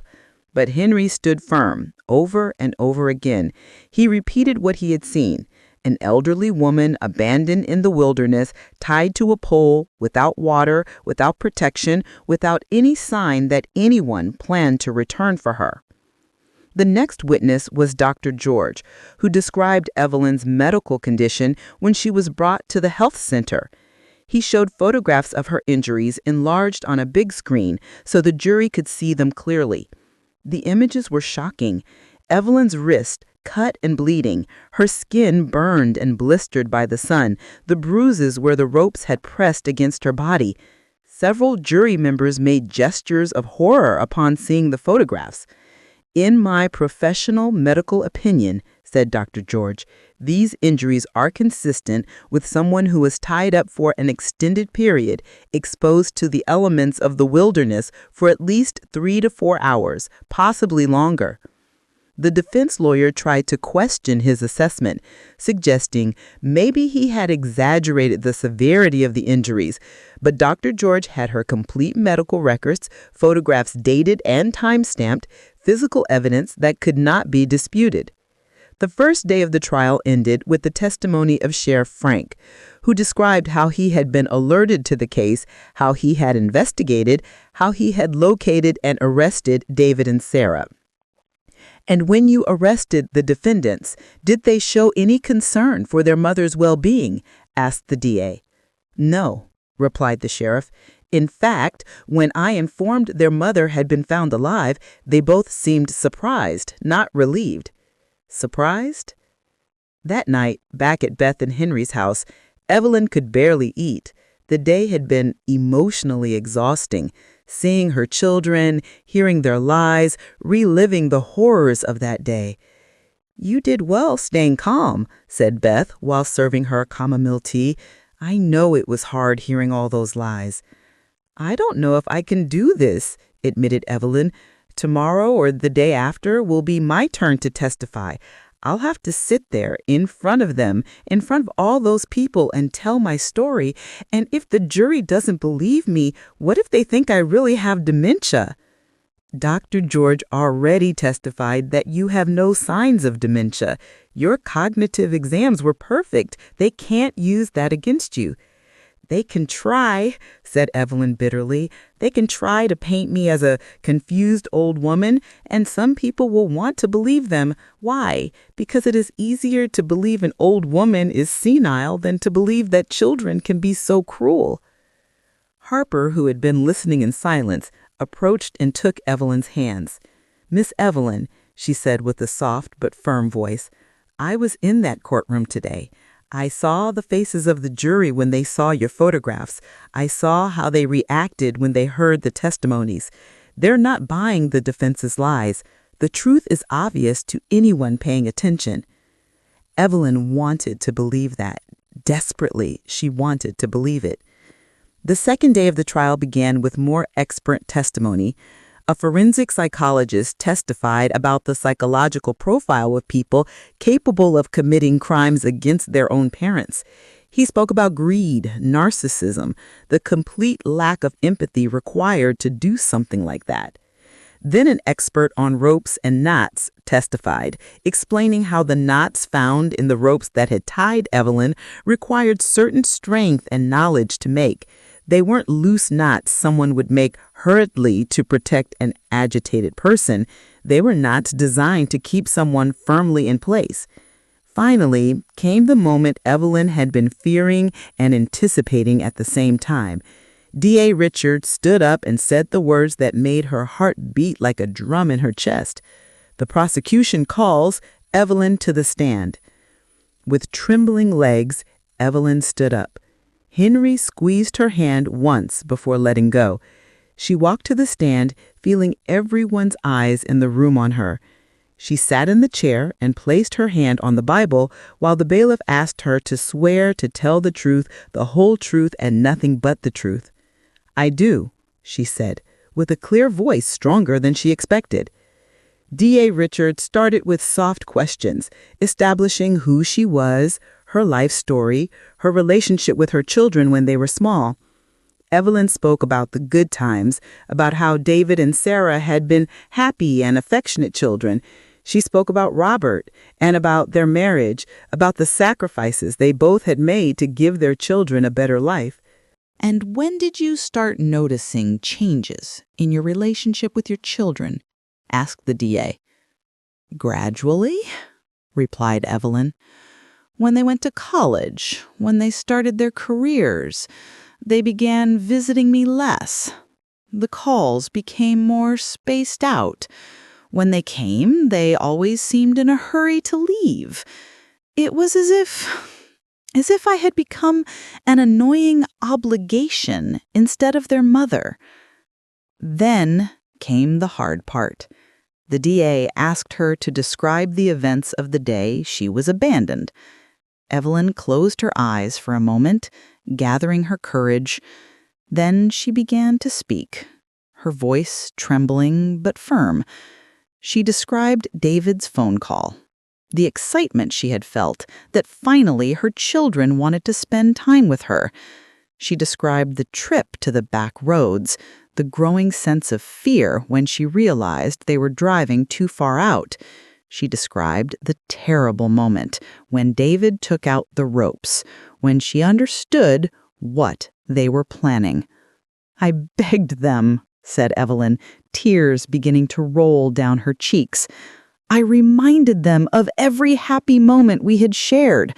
I reminded them how I had cared for them when they were sick, how I had worked overtime to buy them the school supplies they needed, how never had I failed them when they needed me." Her voice broke, and the DA offered her a glass of water. Evelyn drank a sip before continuing. "Sarah told me to shut up. She told me I wasn't useful anymore, that I was old and taking care of me would cost money they weren't willing to spend. David didn't even look me in the eyes while tying me up. It was as if I wasn't his mother anymore, as if I were just an annoying object they needed to get rid of." Several jury members had tears in their eyes. An older woman who reminded Evelyn of her own deceased mother wept openly. The DA showed her the photographs of her injuries, asking her to confirm they were images of her taken the day she was rescued. Evelyn nodded, looking at the images with a mix of horror and sadness. It was hard to believe that battered and burned woman in the photographs was herself. Finally, the DA asked, "Mrs. Evelyn, is there any possibility you misinterpreted your children's intentions that day? Any possibility that they were really trying to help you and something went wrong?" Evelyn looked him directly in the eyes. Then she turned her gaze toward the jury. "No," she said with absolute certainty. "There is no possibility of that. I know exactly what happened that day." Standing up to her abusers took immense courage, proving that Evelyn is not the frail victim they tried to portray. However, the trial isn't over yet, and the prosecution is about to reveal a document that will silence David's defense once and for all. I know exactly what they said, and I know they left me there expecting me to die. The only reason I am alive today is because Henry Mitchell had the compassion my own children didn't have. The cross-examination was brutal. David's lawyer tried to confuse her with rapid-fire questions, trying to make her contradict herself on details. Exactly what time did they arrive at the back road? How long was she tied to the pole? Did you hear Sarah specifically say they were leaving her to die? Did you see David drive back to the city?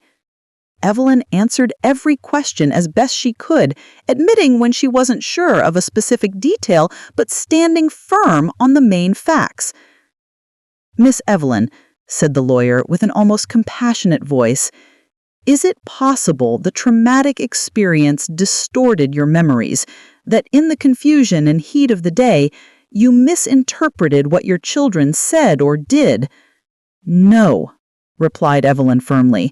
"I know what they said, I know what they did, and no trauma is going to erase that from my memory." The cross-examination lasted almost 2 hours. It was exhausting, frustrating, and at several moments Evelyn felt she was on the verge of breaking. But every time she felt she was about and Harper were seated and found the strength to continue. Finally, the judge declared a recess for lunch. Evelyn almost collapsed when she stepped down from the stand. Henry was there immediately, holding her up. "You did incredible," he whispered in her ear. "You were perfect." During the recess, D.A. Richard met with them in a small conference room. "Your testimony was powerful, Mrs. Evelyn," he said. "The jury was completely engaged. I saw their reactions. They believed you." "And what happens now?" asked Evelyn, exhausted. "Now the defense will present their witnesses. They will probably call David and Sarah to testify. They will have their chance to tell their side of the story, but you already planted doubt about anything they say. The jury has heard your testimony first, and it was convincing." The rest of the day was dedicated to defense witnesses. A former neighbor testified she had noticed Evelyn sometimes seemed confused, although she admitted under cross-examination that her interactions with her had been minimal and superficial. A doctor hired by the defense testified about dementia and cognitive decline, although he also had to admit under questioning that he had never personally examined Evelyn. It was obvious the defense was trying to build a narrative of reasonable doubt, but each of their witnesses was easily discredited by D.A. Richard during cross-examination. The third day of the trial began with the moment everyone had been waiting for. David Miller took the stand. He wore his best suit, had his hair perfectly combed, and when he swore to tell the truth, his voice sounded firm and sincere.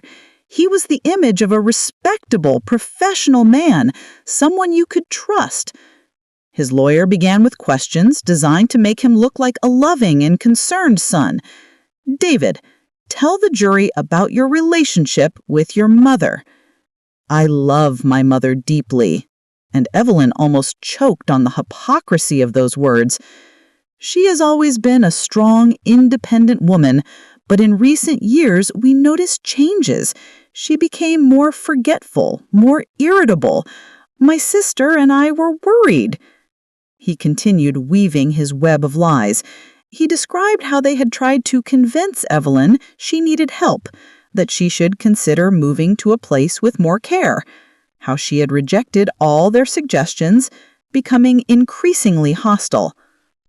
"That August day," said David, his voice loaded with fake emotion, "we just wanted to have an honest conversation with her. We thought maybe in a quiet place, away from distractions, she would finally listen to us." "And what happened when you got to the wilderness?" "My mother became very agitated. She started screaming, hitting us. We were worried she would hurt herself. So, and now I realize it was a terrible mistake, we secured her temporarily to the pole while we decided what to do." "And then what?" "I told Sarah to drive back to the city to get medical help. I planned to stay with my mother, but she convinced me it would be better if we both went so we could explain the situation completely to the medical professionals. So we left planning to return in less than an hour with help." It was a masterful performance. David even had tears in his eyes when he described his supposed horror at discovering later that his mother was no longer in the place where they had left her. He said, "I felt devastated. I thought we had lost her, that something terrible had happened to her. And when the police arrested me, I couldn't believe what I was being accused of.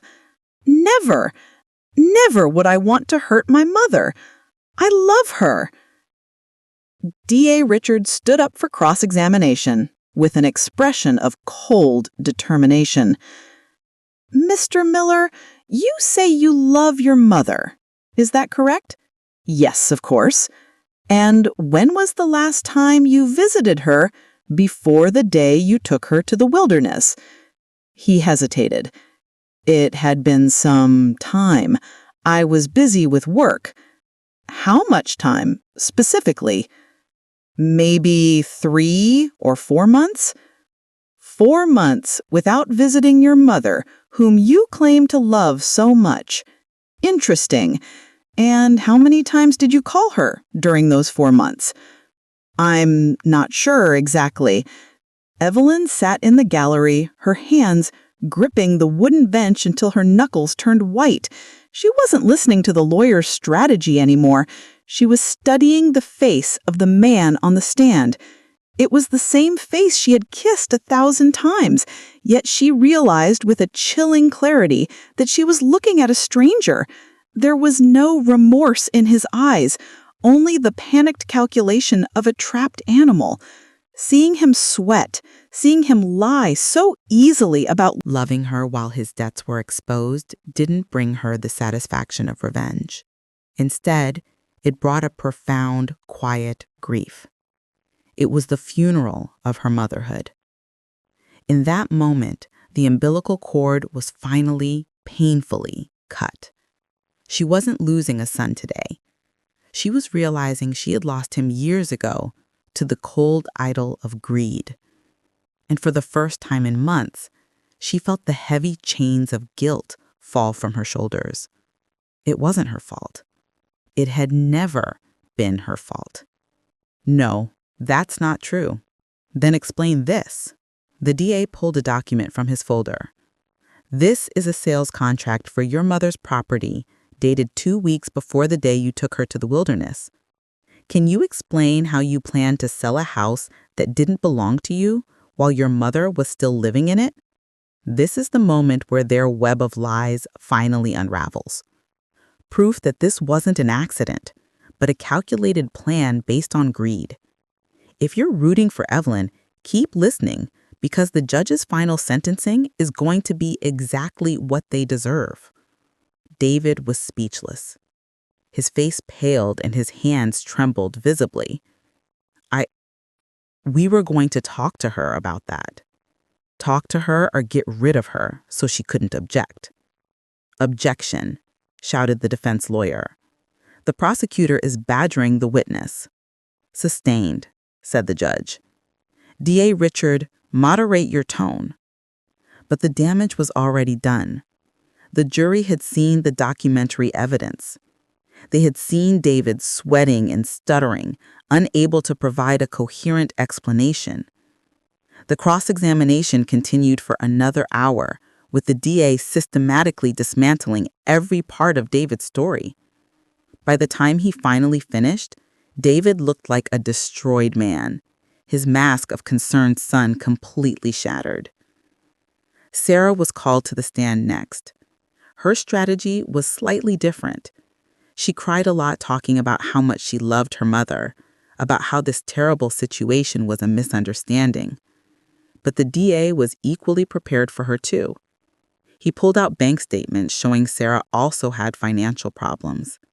He showed text messages between David and Sarah from weeks before the incident, where they specifically discussed the value of their mother's house and how they could solve the problem of her not wanting to sell.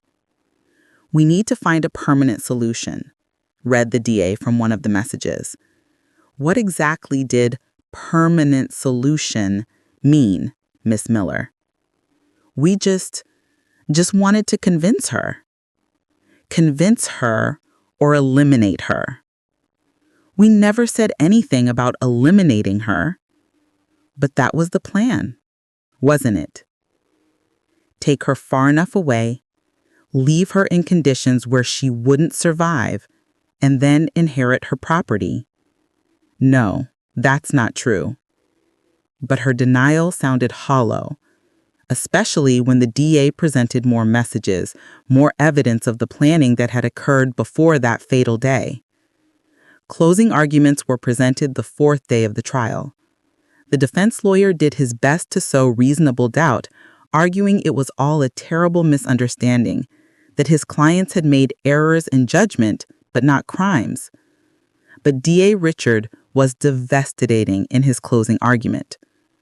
Members of the jury, he said, walking in front of them, during this trial, you have heard two very different stories.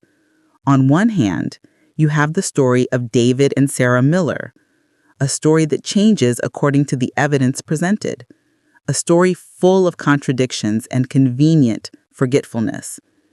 He turned toward where Evelyn was sitting.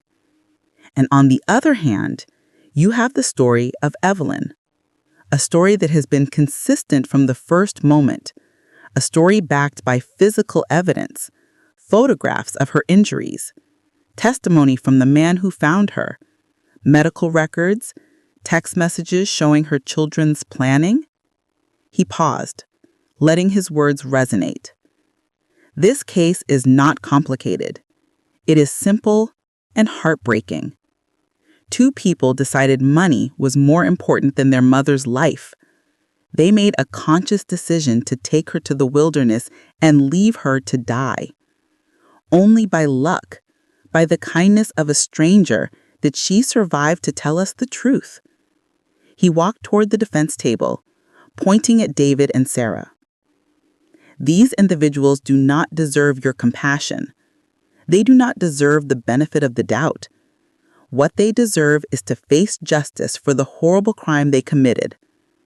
I ask you to view the evidence clearly, to listen to your consciences, and to return a verdict of guilty on all charges. The judge gave his instructions to the jury, explaining the law, defining legal terms, describing how they should deliberate. Then the jury retired to begin their deliberations. And then began the wait. Jury deliberations lasted 2 full days. 2 days of agony for Evelyn, who waited in a small hotel near the courthouse along with Henry and Beth. She couldn't eat, could barely sleep. Every hour that passed felt like an eternity. What does it mean they are taking so long? She asked Henry on the morning of the second day. Does it mean they aren't sure? That maybe they believe David and Sarah? Not necessarily, replied Henry, although his own concern was visible. A case like this with such serious charges requires careful deliberation. It's a good sign they are taking their time to consider all evidence. DA Richard kept them informed. He called every few hours to tell them there was still no verdict, that the jury had asked to review certain evidence, that they had asked the judge questions about specific legal definitions. This is all normal, he assured them. We just have to be patient. But patience was almost impossible.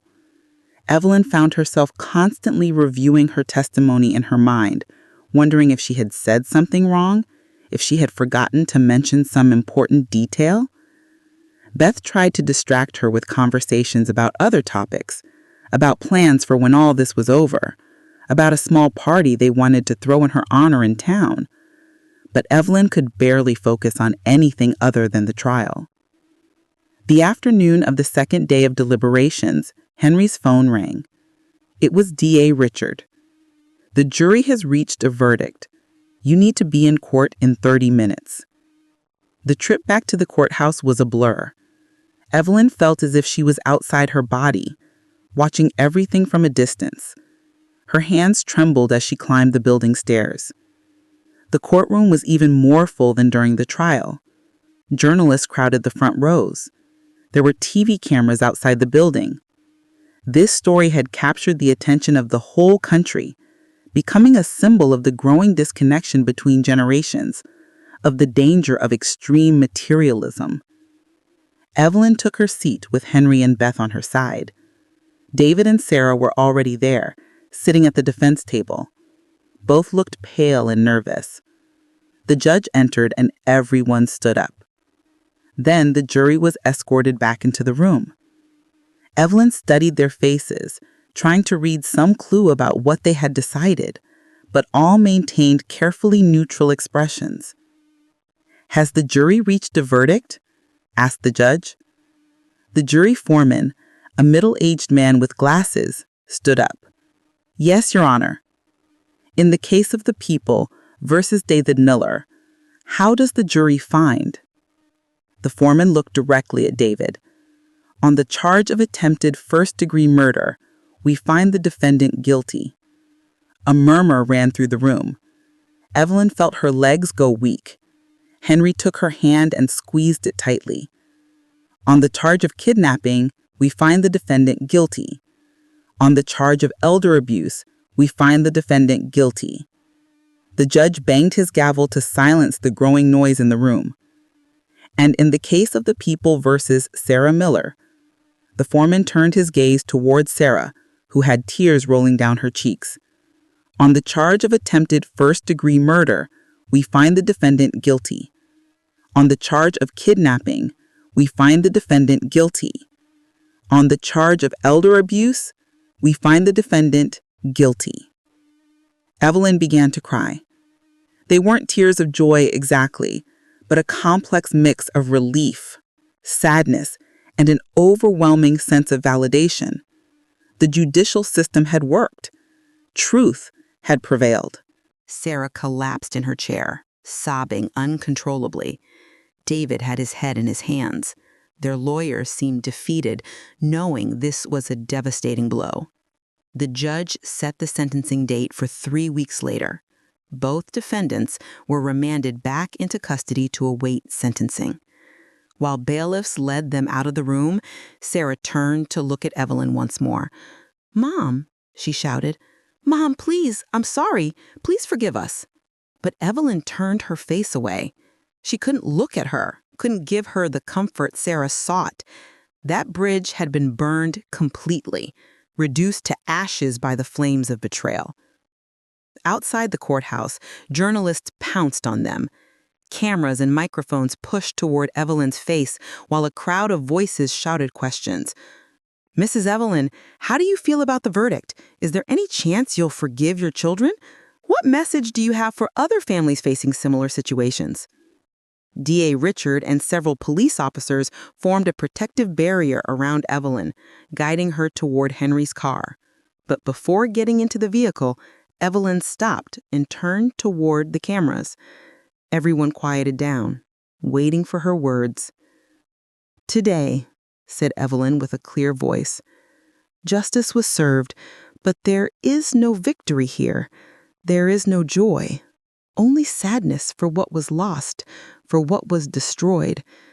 For any mother or father watching this, my message is simple. Love your children, but don't allow them to abuse that love. And to children, remember your parents won't be here forever. Don't waste the time you have with them. Don't let greed or selfishness destroy the most important bonds in life." With those words, she entered the car, and Henry drove back to the town that had become her new home. The 3 weeks until the sentencing hearing passed in a kind of emotional limbo. Evelyn knew she had won, that her children would face consequences for their actions, but she still didn't feel completely at peace. DA Richard called to inform her that both David and Sarah wanted to talk to her before sentencing. Did they want to apologize, or so they claimed? "I don't have to accept, do I?" asked Evelyn. "Absolutely not. It is completely your decision." Evelyn thought about it for days. Beth and Henry told her they would support her regardless of what she decided. Finally, she made her decision. "I'm not going to see them," she said. "I have nothing to say to them, and I don't want to hear their empty apologies. They aren't my children anymore. They chose their path when they tied me to that pole." On sentencing day, the courtroom was again packed to the brim. The judge began the hearing asking if anyone wanted to make a victim impact statement before pronouncing the sentence. Evelyn stood up. She had carefully prepared what she wanted to say. She approached the podium in front of the judge, but turned to look directly at David and Sarah. "You two," she began, her voice steady despite tears in her eyes. "You are the people I carried in my womb for 9 months. You are the babies I nursed, whom I cared for during nights when you were sick. You are the children I taught to walk, to talk, to be good people. Or at least I tried." She paused, gathering her emotions. "I don't know at what moment money became more important to you than love. I don't know when you decided my life had no value. But what I do know is the people you became are not the people I raised, not the children I knew." Her voice rose slightly. "You left me in the wilderness to die, as if I were trash, as if 50 years of loving you, caring for you, sacrificing for you meant nothing. And what is most painful isn't what you did to me physically. It is knowing you were capable of that kind of cruelty, that you could look me in the eye and decide my death was the solution to your problems." Sarah cried openly. David kept his head down, unable to look at her.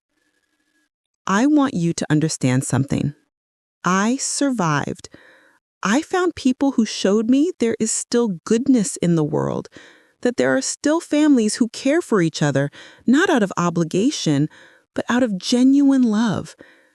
You lost a mother who would have loved you unconditionally until my last breath, but I gained a new family that values my life, my dignity, my humanity." She turned toward the judge. "Your Honor, I ask you to impose the most severe sentence the law permits, not for revenge, but to send a clear message.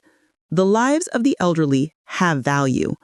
Mothers and fathers deserve respect and care, not to be discarded when they are no longer convenient."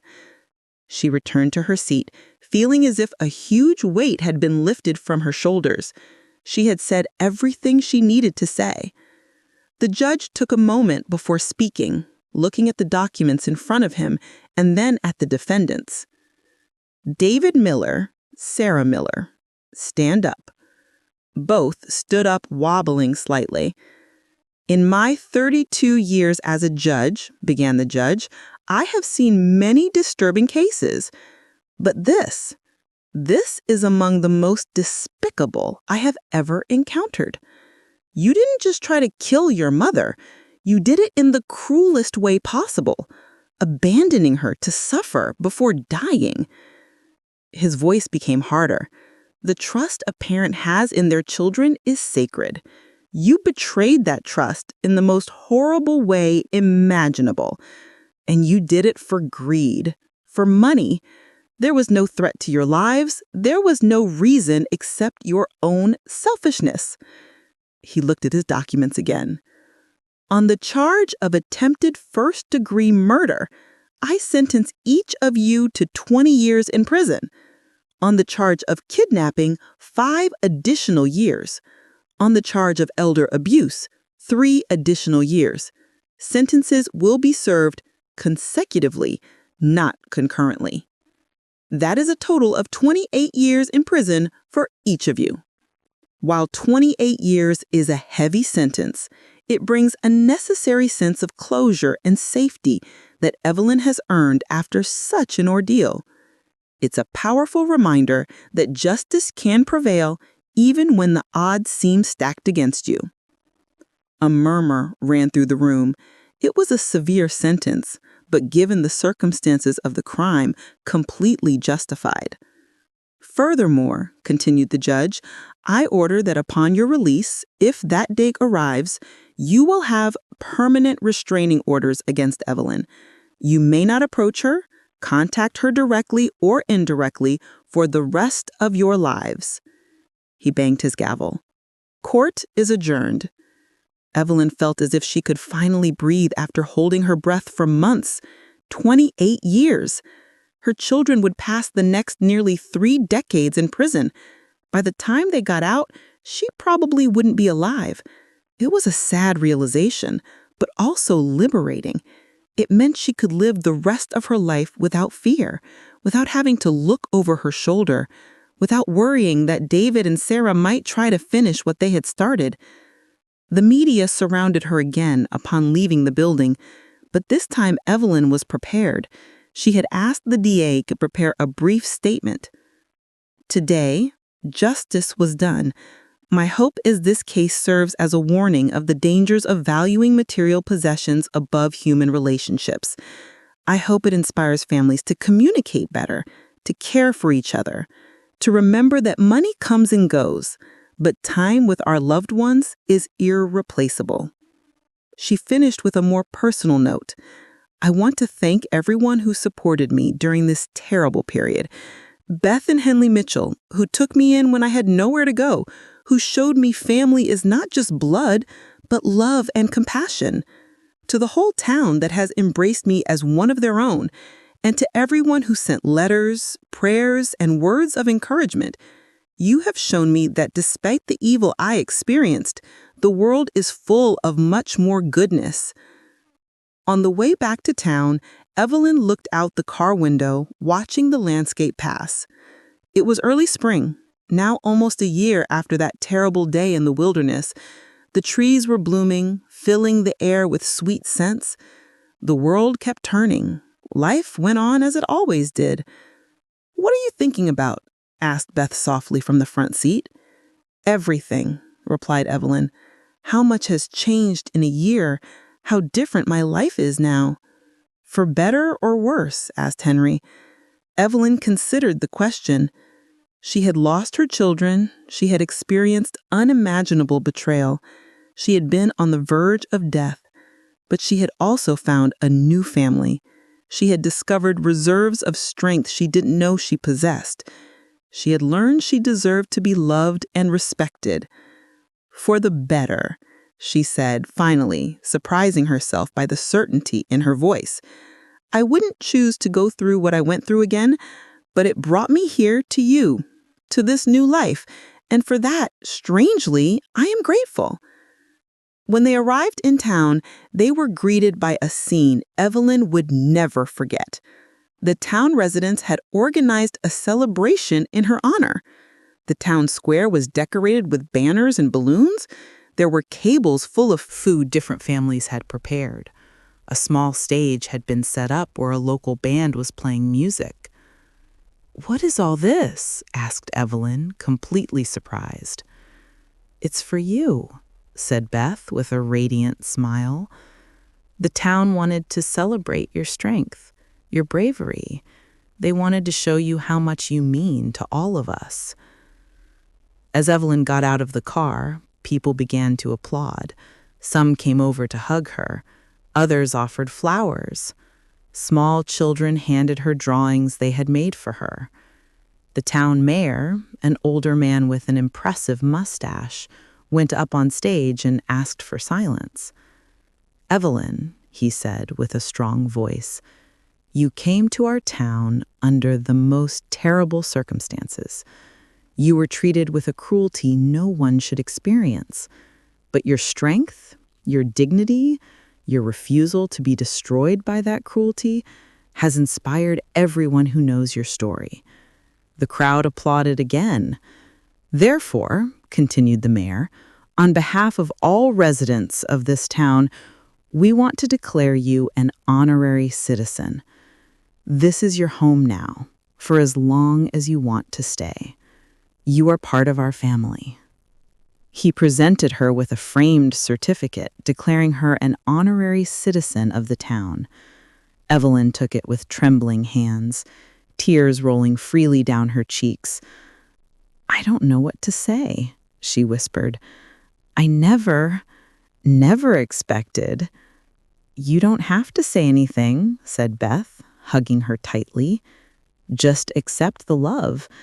Accept that you are valued, that you are wanted." The celebration continued well into the night. There was music, dancing, food, and above all, laughter. Evelyn found herself surrounded by people who genuinely cared about her, who wanted to know her story beyond the headlines, who saw her as a complete person and not just a victim. At one moment in the night, Evelyn found herself sitting on a bench at the edge of the square, taking a break from the noise. Harper, Henry, and Beth's youngest daughter sat next to her. "Miss Evelyn," said the young woman, "I want you to know something. I've been studying nursing because I want to help people, but your story, what happened to you, has made me want to specialize in elderly care. I want to make sure no one else has to go through what you went through." Evelyn took the young woman's hand. "That is beautiful, Harper. You are going to make a wonderful difference in many people's lives. It's thanks to you. Your bravery in telling your story, in fighting for justice, has opened many people's eyes to the problem of elder abuse. You have started important conversations. You have changed lives."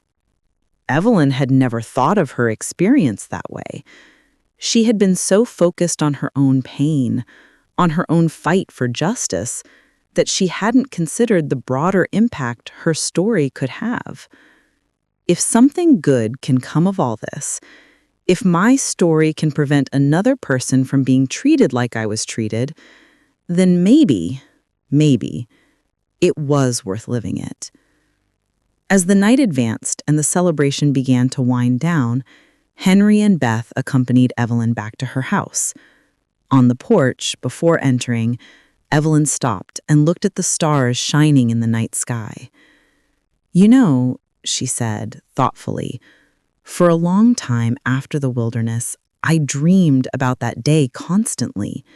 Nightmares where I relived every moment. But lately I've been dreaming about different things. About this town, about you, about a future not defined by what happened to me, but by what I choose to do with the time I have left." "And what do you want to do?" asked Beth softly. Evelyn smiled, a genuine smile that reached her eyes for the first time in a long while. "I want to live, really live. I want to spend time with the people I love. I want to help at the community soup kitchen, maybe teach some kids to cook the recipes I learned from my mother. I want to do things that matter, that have meaning. I want to show I'm not just a victim of a tragedy, I am a survivor. And my story doesn't end with what David and Sarah did to me. My story continues." Henry put his hand on Evelyn's shoulder. "And we are going to be here with you for every chapter of that story, for as long as you want to be." And so it was. The following months and years brought a new life for Evelyn. She became a beloved figure in the town, known for her kindness, wisdom, and willingness to help anyone who needed it. She began giving cooking classes at the community center, teaching young people the traditional recipes she had learned from her own mother. She became a volunteer at the soup kitchen, preparing meals for needy families. She participated in a program where seniors read stories to children at the elementary school, becoming an adopted grandmother to dozens of children who adored her stories. Her house in the city was finally sold, but this time by her decision, with the money going directly to her account. She used part of that money to buy a small house in town, not far from Henry and Beth. The rest she donated to establish a fund in the town to help elderly adults in vulnerable situations. "The money my children wanted so much," she said when announcing the donation, "will be used to protect other people from suffering what I suffered. That seems like poetic justice to me." 2 years after the trial, Evelyn received a letter. It was from Sarah, from prison. Her daughter wrote asking for forgiveness, explaining she had had a lot of time to think about what she had done, begging for a chance to redeem herself. Evelyn read the letter once and then put it in a drawer. She didn't answer it, not because she was cruel or resentful, but simply because she no longer had room in her heart for that relationship. She had built a new life, a new family, and looking back would only bring pain. David never wrote. Apparently, even in prison, he maintained his pride and denial. On her 81st birthday, 3 years after that terrible day in the wilderness, the town organized a big party for Evelyn. The square was decorated again, and it seemed the whole town attended. There were speeches about her impact on the community, about the lives she had touched, about the inspiration she represented. There was a huge cake, music, dancing, and more love than Evelyn had felt in her whole life. At the end of the night, when the party began to disperse, Evelyn found herself standing in the same spot where she had arrived in town first. Beth approached and stood next to her. "What are you thinking?" she asked. "About how strange the paths of life are. 3 years ago, I was tied to a pole in the wilderness, expecting to die. I was sure my life had ended, that there was no future for me. And now, look at all this. Look at what I have." She gestured toward the people still remaining in the square, laughing and talking. "I have more family now than I ever had, not blood family, but heart family. And that, I have learned, is the one that really matters." "Do you ever think about them? About David and Sarah?" asked Beth softly. "Sometimes," Evelyn admitted, "especially on important dates like today. I wonder if they remember my birthday. I wonder if they ever truly regret what they did, or if they only regret getting caught." She paused.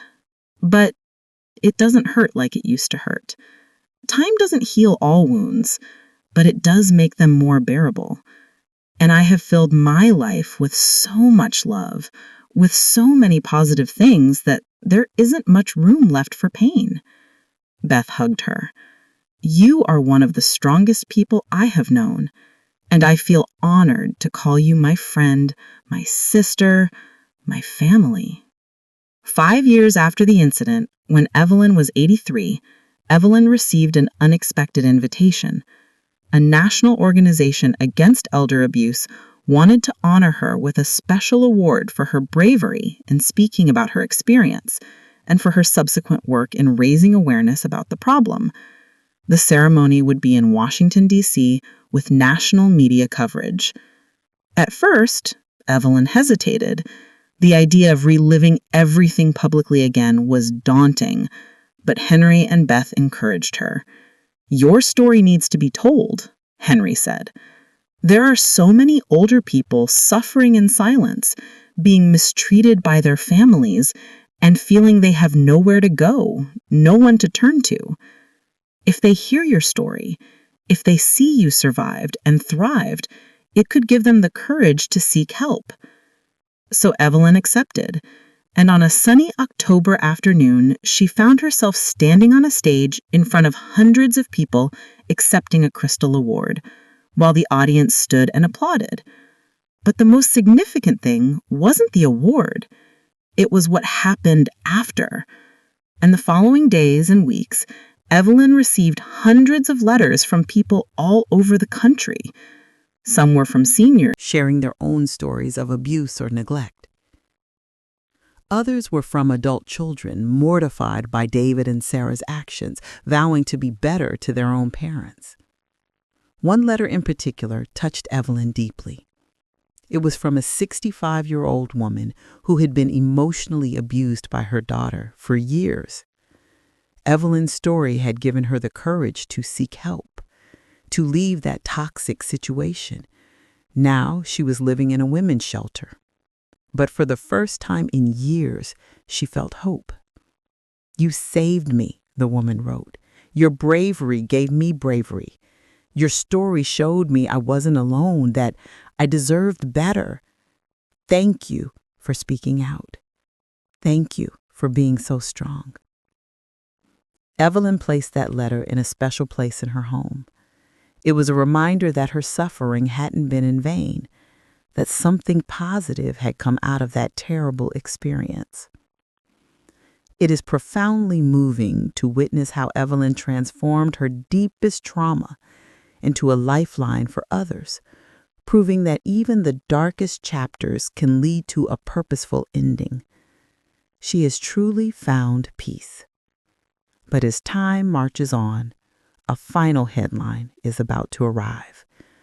One that confirms justice isn't just a moment in court, but a permanent reality. 10 years had passed since that terrible day in the wilderness. On a sunny spring morning, Evelyn sat on her favorite porch with a newspaper in her hands. She was now 88 years old. Her hair was completely white as snow, her face lined by time, but also by the smiles of a life well lived. The newspaper headline caught her attention. Parole denied for siblings convicted of attempted murder of mother. David and Sarah had applied for early parole after serving 10 years of their sentence. The parole board had reviewed their case and determined they still posed a potential risk. Their release had been denied. Evelyn read the article with the mixed emotions. She felt no joy at their continued imprisonment, but she felt no sadness either, only a distant acceptance that decisions have consequences. "Are you okay?" asked Beth, who, despite now being in her 70s, remained a constant pillar of support. "Yes," replied Evelyn, honestly, "I think so. They made their decisions, I made mine, and we both have to live with them." That afternoon, while Evelyn was baking cookies in her small kitchen, the doorbell rang. It was a messenger with a package. Inside was a book, a new publication on elder abuse that used her story extensively as a case study. There was also a note from the author thanking her for her bravery. Evelyn placed the book on the shelf next to her Bible and photographs of her chosen family. It was proof that her suffering had served a greater purpose. As the years continued to pass, Evelyn lived her life to the fullest. Each day was a gift. She eventually celebrated her 90th birthday, surrounded by dozens of people who loved her. Henry and Beth, now elderly themselves, but still full of energy, organized a small but perfect celebration at their house. Henry and Beth's children were there, of course, but so were the students from her cooking classes, now adults with their own families. There were the children she had read stories to, now teenagers. There were neighbors, friends, community members whose lives she had touched in countless ways. As Evelyn looked around the room, her heart filled with an emotion so deep it threatened to overwhelm her. These people didn't share her blood. Many of them hadn't even met her before that fateful day in the wilderness. But they were her family in the truest and most meaningful sense of the word. "Happy?" asked Henry, appearing at her side with a cup of tea. "More than happy, blessed. Despite everything, despite the pain and betrayal, I am deeply blessed." That night, after everyone left, Evelyn sat on her porch, watching the stars, as she liked to do. It was the same sky she had looked at that terrible night in the wilderness when she was tied to the pole, waiting to die. But now, instead of fear and despair, she felt peace. She thought of Robert, her late husband. He probably would be proud of her strength, heartbroken by his children's betrayal, but glad she had found happiness again. She thought of David and Sarah, now serving their 12th year in prison. Had they changed? Had they learned? Evelyn didn't know, and frankly didn't care that much anymore. They had made their choices. Now they had to live with the consequences. The wilderness had tried to destroy her. David and Sarah had tried to erase her from existence. But she survived. More than that, she had thrived. Sitting on her porch under the vast canopy of stars, Evelyn closed her eyes and took a deep, steady breath. She thought about the old Evelyn, the woman who defined her worth solely by the children she raised, the woman who had begged for scraps of affection. That woman had died on the roadside pole, scorched by the sun. In her place sat a woman forged in fire, a woman who had learned that family isn't determined by blood, but by behavior. She looked at the lights of the town below, knowing that tomorrow she would feed the hungry and comfort the lonely. Her biological children had tried to empty her life, but God had used their cruelty to expand her heart in ways she never imagined. She wasn't just a survivor. She was a vessel of grace. With a smile that reached her soul, she whispered into the night, "You meant it for evil, but it was used for good." And in that silence, she finally found the peace that no one could ever take away. Evelyn, the woman her own children had abandoned to die, the woman saved by the kindness of a stranger, the woman who had rebuilt her life from the ashes of betrayal, went to sleep with a smile on her face and peace in her heart. Evelyn once shared a sentiment that touched millions of hearts. "I lost 2 children, but I found an entire family." Today's story comes to a close, but it reveals a timeless truth. True family isn't just defined by DNA, but how we show up for each other in times of need. Those ungrateful children chose greed and earned themselves a prison cell. Evelyn chose to forgive herself and found true, fulfilling happiness. Life always offers us choices. Let's choose love over hate and generosity over calculation. If this story touched your heart, please give us a like and share it with someone who needs to hear it. Thank you for joining. See you in the next.